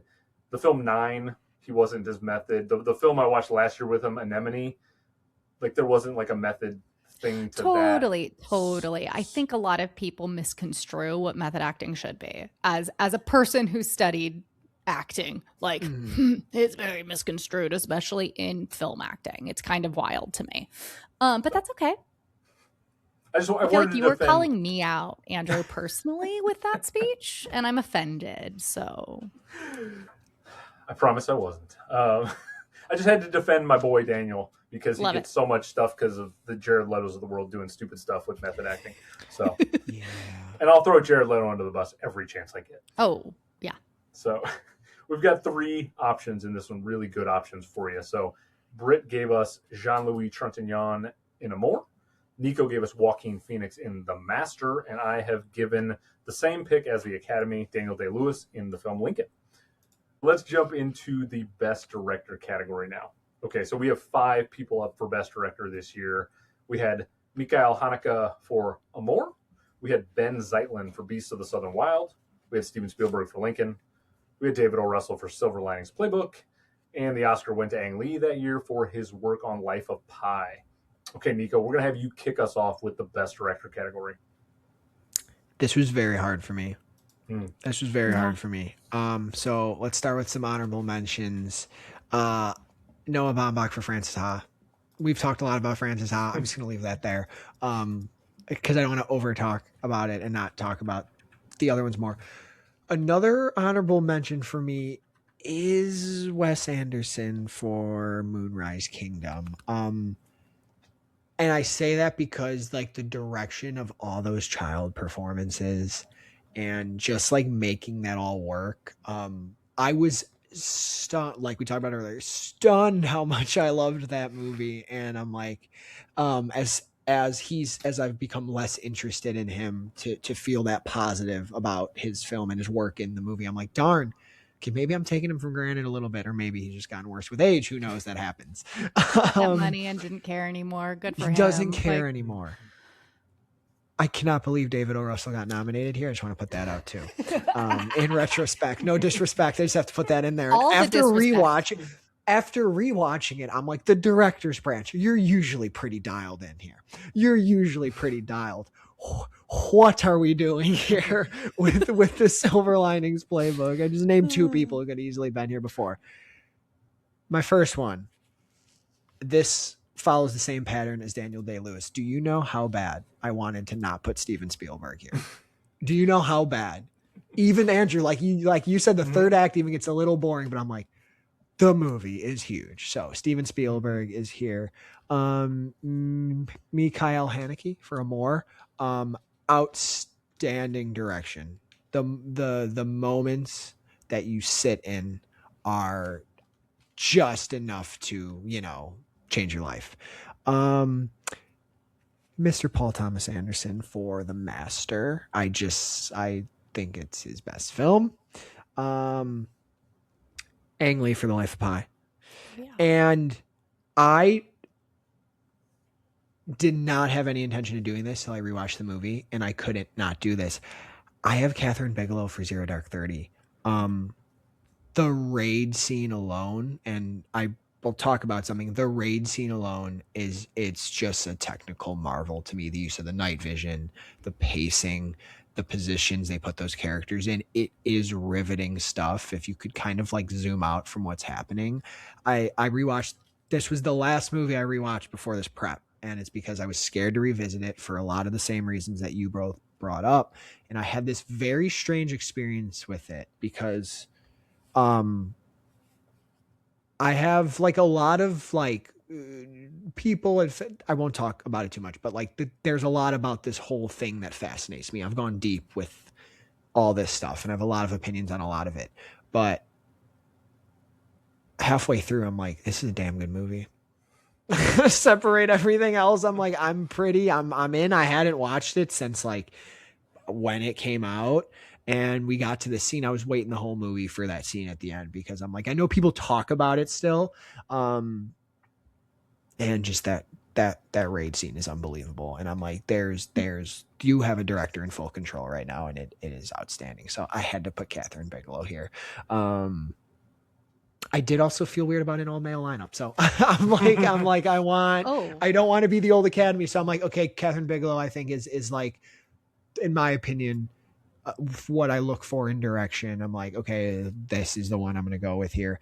But my winner would be, I'm in sync with the Academy, Ang Lee and The Life of Pi. I had not seen The Life of Pi until this.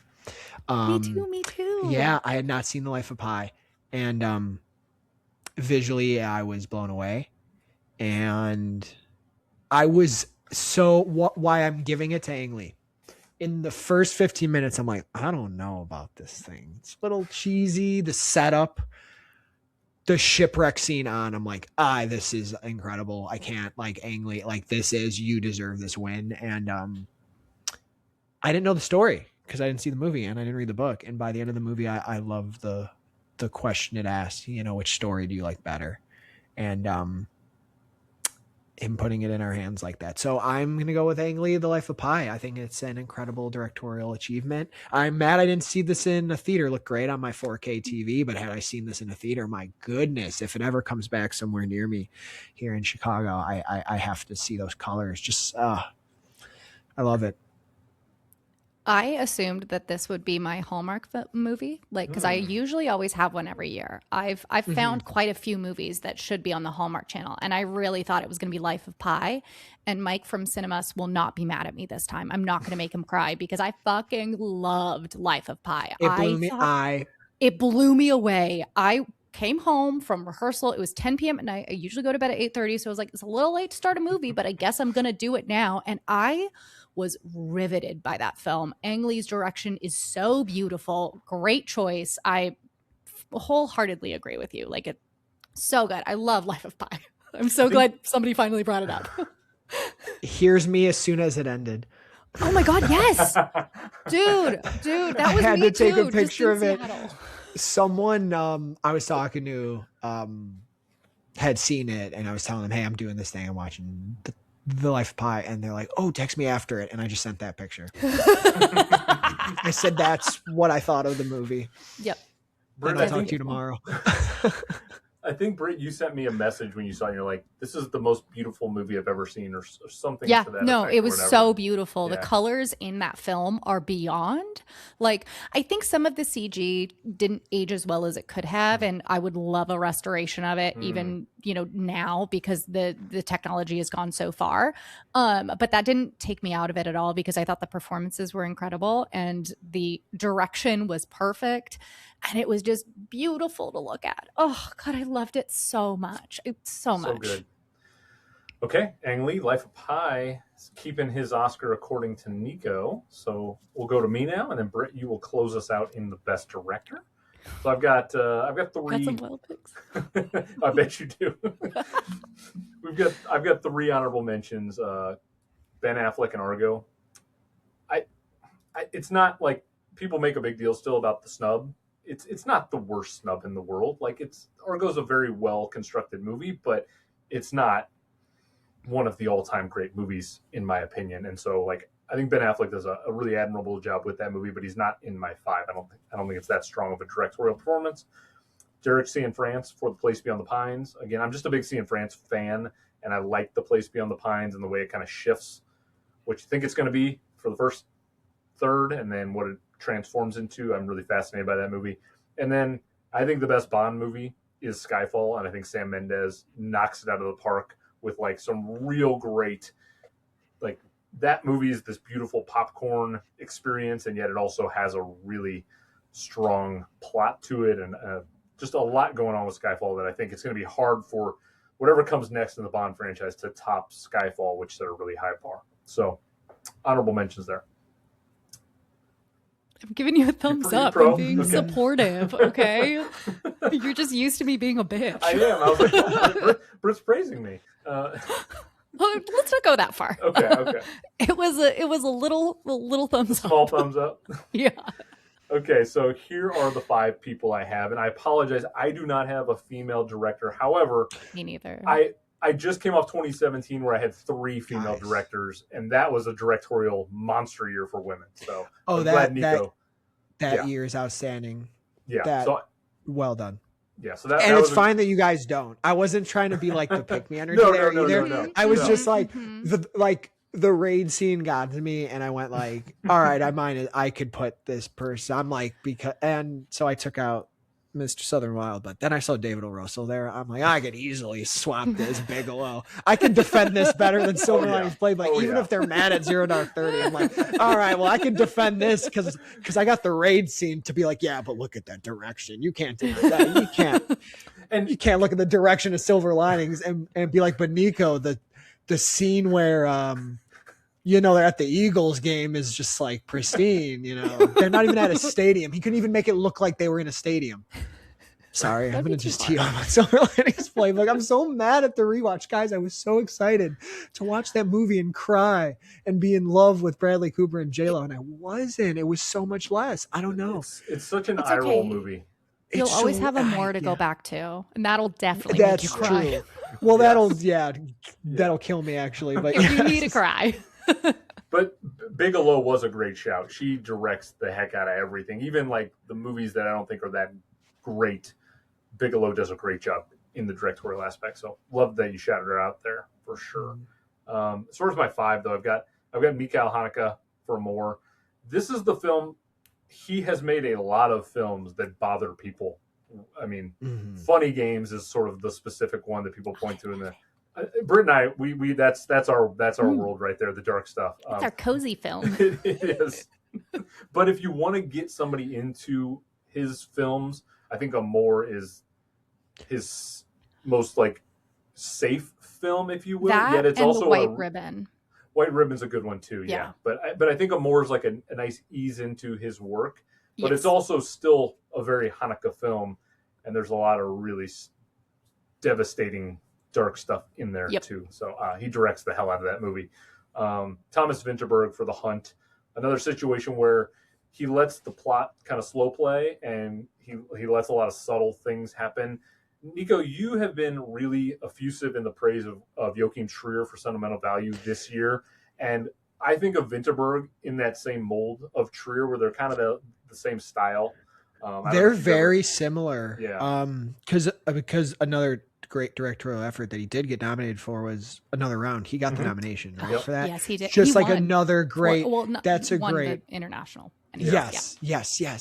That's a great comp. I think that's a great comp, especially in terms of like recent directors that people could like really dive into right now. I think that's a brilliant comp, sir. Brilliant.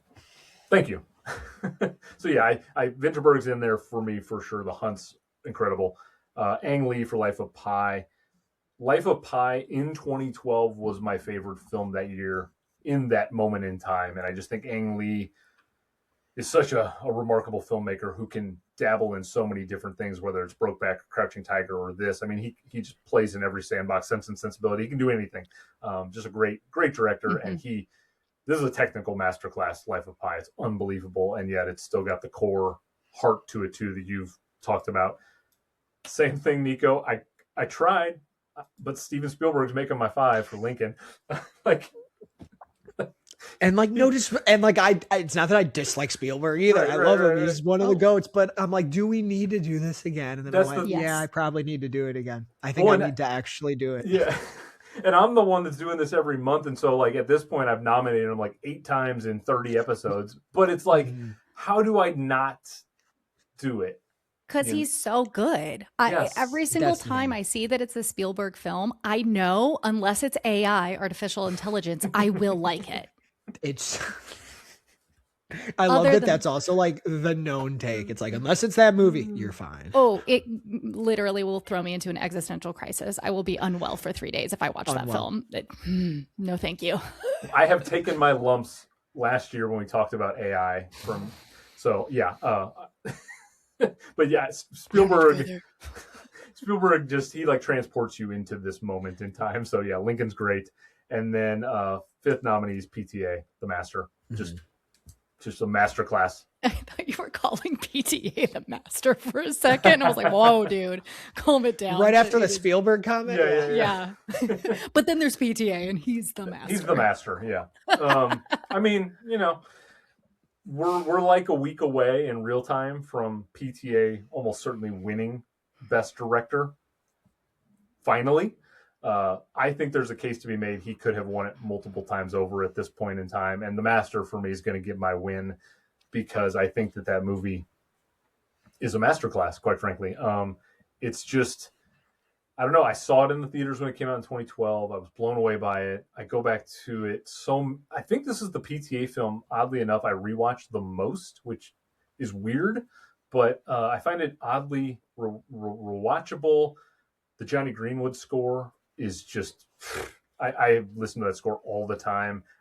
The acting is great. Technical aspects are great. I just think it's PTA in perfect control over every aspect of what's happening on a film set.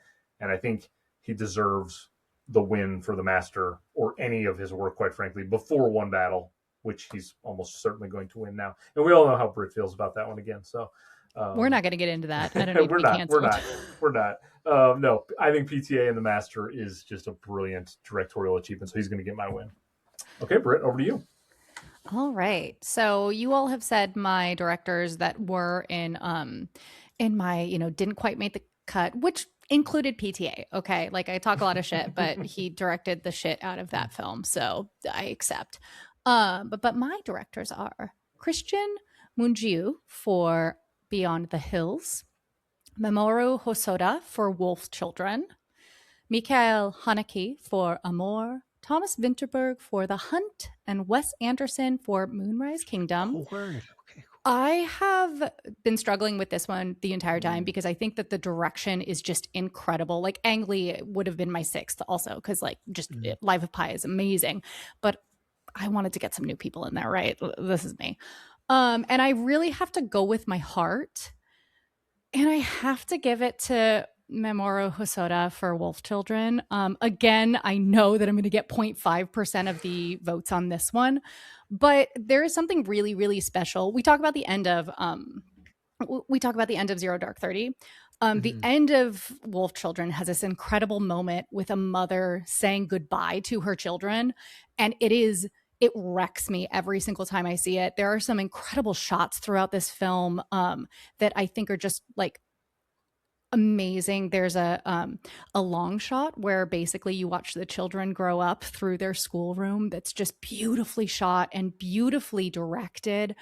There's something very, very special about this film, and also nobody talks about it enough. So I'm gonna give it to Mamoru Hosoda because I love animation and animated directors don't get the love they should.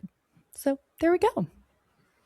Absolutely. I've gone down a little Hosoda run recently, Britt. Oh no, thanks to I'm you. a little scared. No. I've seen Wolf Children. I've seen The Girl Who Leapt Through Time. I've seen love that. Belle.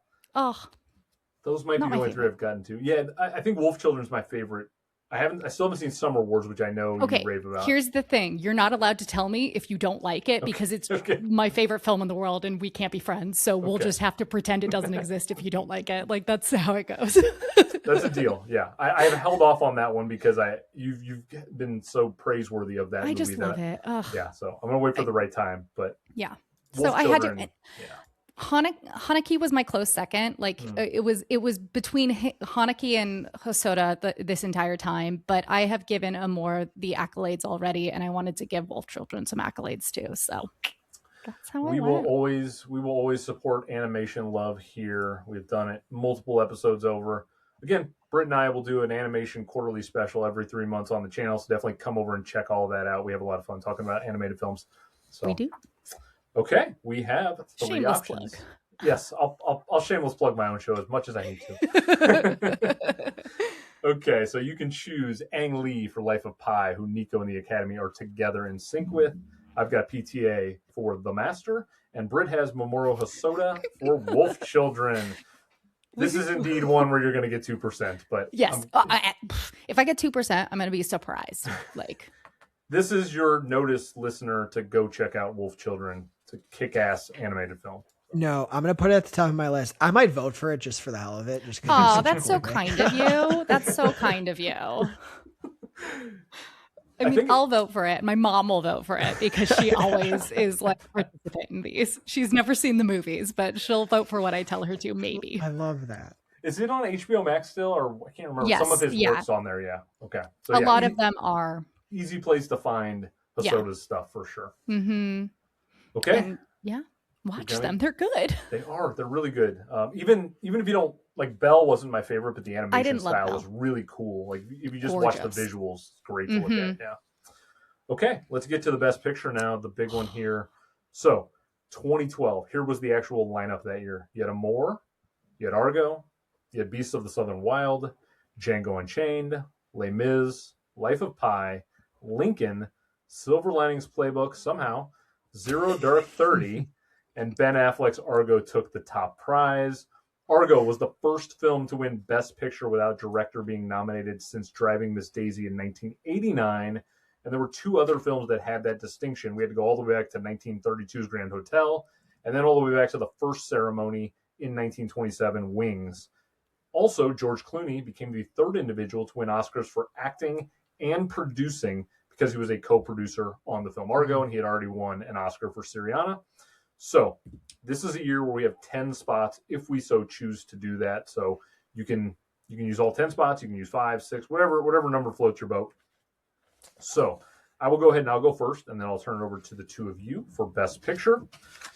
Any chance I have to use 10, I will always use 10. I think that at least 10 films should always be recognized. There's always enough quality stuff out there. As far as honorable mentions, I've only got one, and that is, unfortunately, the movie that in 2012 was my favorite film. I've since bumped down Life of Pi to my 11th favorite movie. I don't know. I don't love that movie as much now as I used to, and so it's on the outside. Britt's going to shake her head, and that's okay. Always. I'm never going to rewatch it because I don't want to risk what happened to you. Yes. So I'm just never going to rewatch it. Savor the memory. Yes. I'm just going to stay that way because, hey, look what happened to Silver Linings. Maybe I should just leave it as the first watch. Never go back. I don't care how much I loved it in the moment. I just have to say never again. Yes. Can I just say, I love that we all have bonded over a dislike for Silver Linings Playbook. And I didn't, and I would never have, I thought I was going to come into the show and maybe you both like it. I'm like, oh man, but this has been a lovely bonding moment. Yes. This has been a lovely little inside joke that we're always going to have, is going back to Silver Linings Playbook. We'll always have Silver Linings. At the revisit. We bond more over the hate than the love. That's for sure. Yeah. So, okay, so here are my 10 Best Picture films in alphabetical order. I have the film Amour. I have the film Argo. I have Django Unchained. I'm still wrestling with it, but I have it there. I've got Frances Ha now included. I've got The Hunt. I've got Lincoln. I've got The Master. I have Mud. I have The Place Beyond the Pines, and I have Skyfall. I tried to round it out with as much versatility as I could for the year. So I tried to really encompass all of the breadth of things that I watched.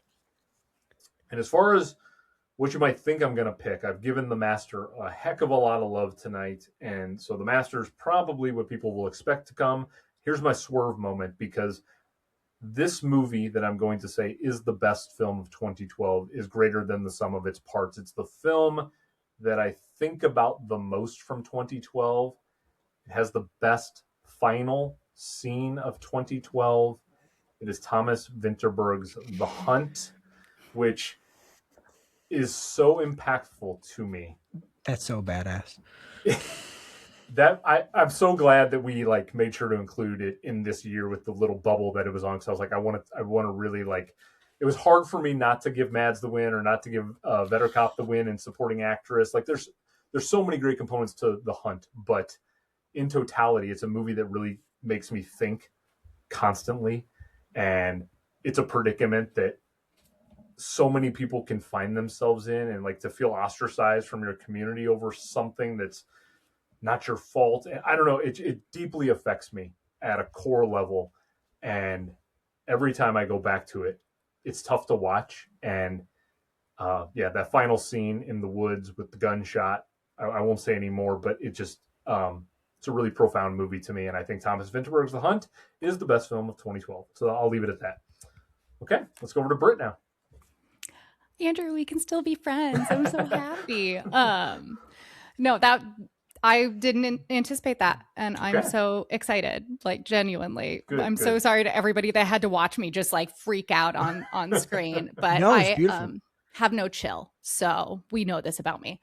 My choices in alphabetical order are Amour, Beast of a Southern Wild, Beyond the Hills, Frances Ha, Holy Motors, Life of Pi, Lincoln, much to my chagrin, Moonrise Kingdom, The Hunt, and Wolf Children. So, a couple of months ago on my podcast, 1001 by 1, we did a ranking of the best 25 movies of the century. And I would not be true to myself if I did not put our number 3 on that list as the best film of the year, and that would absolutely be The Hunt. I could have put The Hunt for every single thing in every single category of this. I absolutely echo everything that Andrew says. I think about The Hunt more than any other movie that I've watched. It is viscerally affecting me to this day. I continue to think about it, and it's a Christmas movie, so I only watch it at Christmas time because it ends on Christmas Eve. But I think about that moment when he enters the church at the end of the film, and it like I feel like tearing up even thinking about it. Mads Mikkelsen is completely unmatched in that performance in that movie.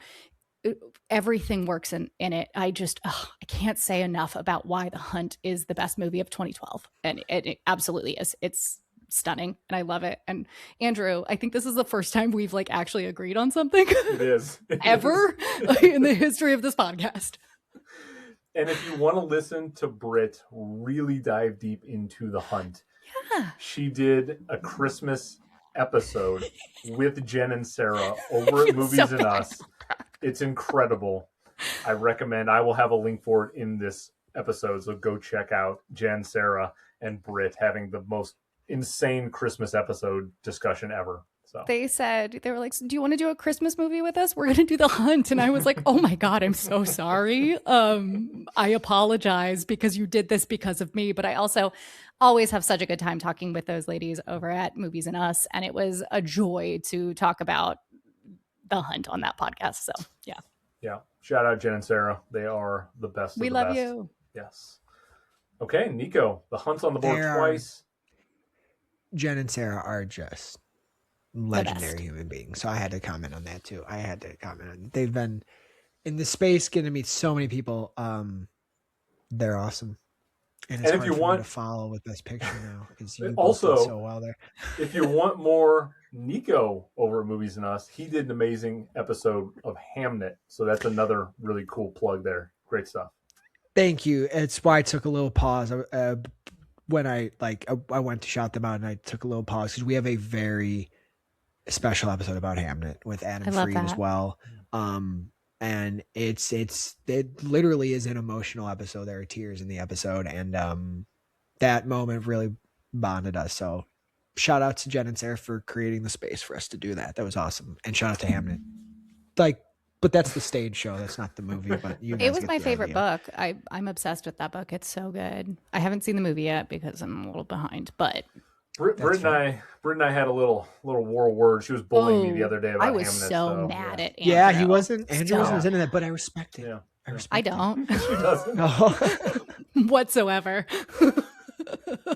I took some shots. He told me I was bullying him, and I said, grow up. I was educating you.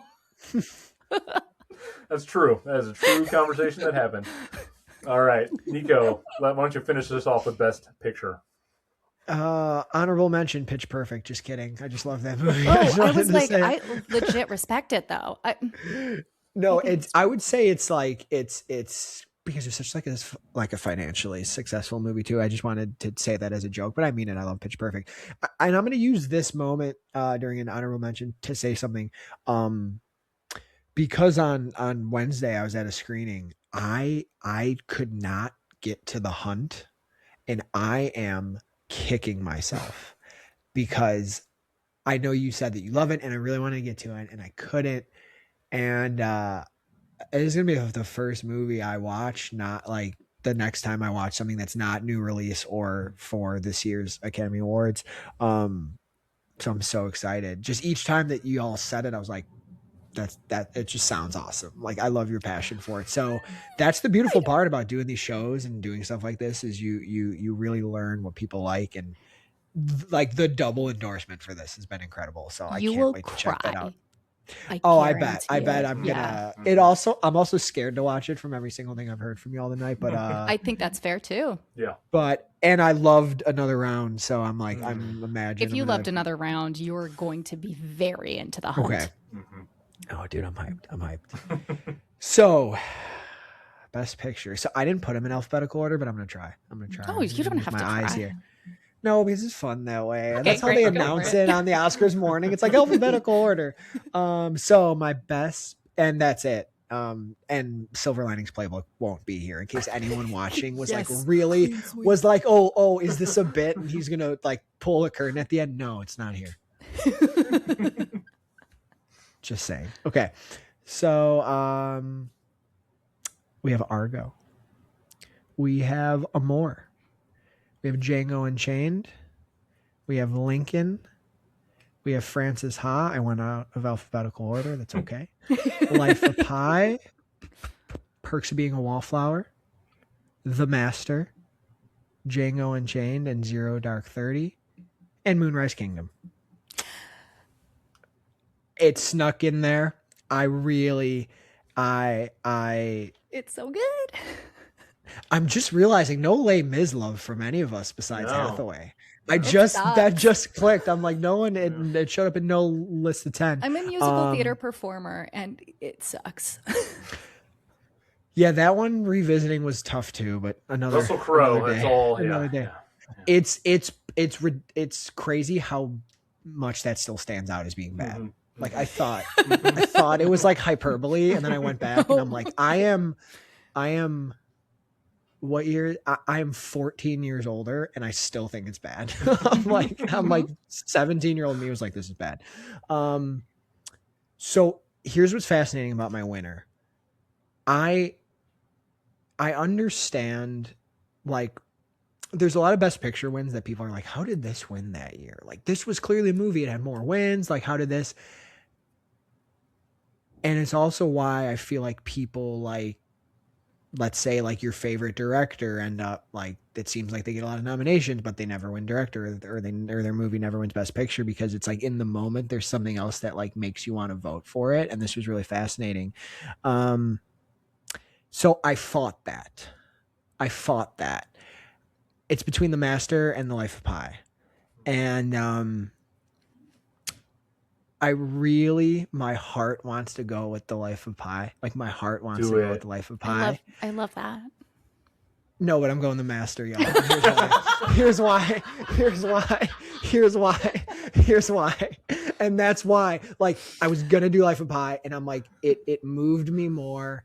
I showed you the picture of the tears, and like, if I had a ballot, if I was really a voter, I could see how I would do The Life of Pi. But I first watched The Master during COVID.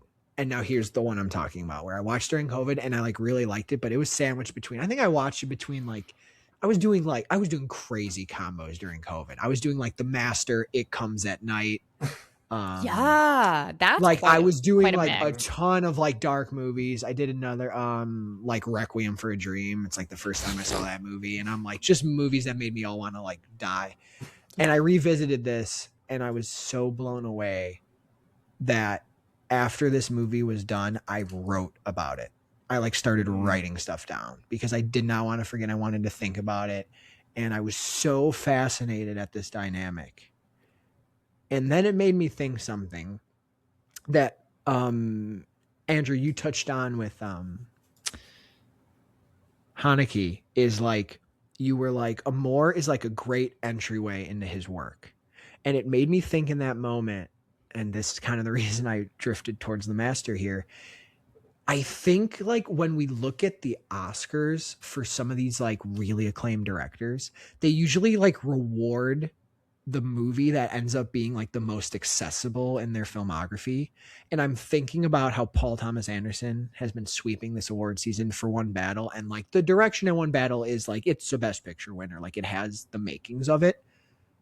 And yet I think The Master is so much better than One Battle. Agreed. So much Way better. So that's why I'm like, you know, instead of The Life of Pi that made me feel good, I want to go for like, I want to use this moment to say like, no disrespect to PTA or One Battle this year, but this is the movie that I think we should have done. I think it's perfect. I think it's his best movie. I think it's a masterpiece. And I didn't want to do the thing where like, okay, I pick Life of Pi, and look, I'm not doing the PTA thing again. I'm contributing to the for whatever Oscar win. So let me pick the master here. I gave it, you know, the 3 acting wins here. If not for Frances Ha, I would have given it screenplay. I just, this movie was so fascinating to me. It was so magnetic to me. And, there's something about these, I am very fascinated also by like the idea of like cults and stuff. Not that I want to join one, but I'm like, I was just very fascinated. And I think the 3 performances, there's so much to them that I can't get over them. So yeah, I'm going to pick the master here. It was my number 2. If I wasn't going the hunt, I was going to pick the master as well. Yeah. It was on my list of potentials. It just missed my cut. It's really solid though. Again, it's my favorite PTA, and I don't like PTA very much, but I think the master is incredible. Like, I really think everybody should watch it. It's really, really good. It's so good. Yeah. All right. This battle could go any way, quite frankly. There are 3 options on this one when we get to the vote. So for the best film of 2012, the best picture revised, you can go with the Academy, who picked Argo in the moment. You can go with Britt and myself, finally aligning after all of these times podcasting together on the hunt. Or you can side with Nikko, who's got the master, PTA's masterpiece right there. I think it's going to be the master. I do too. I feel pretty good. It's going to be the master, but you know. I hope people check out The Hunt. It's on Canopy right now, so if you got a library card, check it out. Absolutely. All right, before we wrap things up, though, I do want to just remind everybody, I'll be taking time to answer all the 2012 listener questions in a special mailbag a week after this episode releases. We got more listener questions for this year than any past episode. Dang! I don't know if it was the 2 of you and people want to hear your opinions, if people are just pumped for 2012. Clamoring to hear my opinion. I never give it. So we've got a lot to answer. I will try to get to as many of those as I can. I will hopefully try to get Nikko and Britt back on. We'll answer some questions together if scheduling works out for all of us. That is going to do it. We'll do. We'll figure out a way. That's going to do it for this recording, though. Reminder: this is just the beginning. Picks have been made. It's up to you to decide what goes into the Almanac as the true winner. I'm going to be putting up social media polls across 5 platforms in the coming days. I need your votes to determine what gets the win. The more places you follow, the more chances you have to vote. Before we sign off, though, I do want to talk to the 2 of you about what you both have coming up in your little movie worlds. So this episode goes up Friday, April 3rd. Britt always just gets on the spot when I put her to the question. So first I'm going to go to Nikko. I'm going to go to Nikko first and let you have a second, Britt. So Nikko, what's coming up in the world of Nikko Knows Film, all of your stuff over at Movie Archer around the April time period? You got any plans? Around the April time period, no, just watching what I can. The year gets pretty busy for me with hours and work and stuff, but so like the beginning of the year is a lot of award stuff. So April and on, just going to try to be seeing what I can, getting some screening, seeing some stuff early, and hopefully being able to put some thoughts out there. But I will say, I love the Oscars. I love award stuff. People seem to enjoy it too. That's why we're doing this show. I think I'm gonna try to be revisiting some stuff, talking about some other years, doing some early predictions and stuff like that. So you could just follow me YouTube, TikTok, and at Nikko Knows Film and Nikko Caruso on Twitter, and come holler, come say what's up. I'm very active. I love talking to people, and perhaps tell me what you want to see or hear about. I mean, this is an evergreen field we're in with this film, this art form. But what I got looking forward to is continuously talking to my two homies here and everyone in the Rev Almanac, the Movie Archer, TV and Us, Movies and Us. It's been a really special community to join and be welcome into. And honestly, that's, I think, what I'm most excited for the rest of this year is how those connections, those relationships, and all these respective shows and compartments are going to keep growing together. So we're growing together. We're glowing together.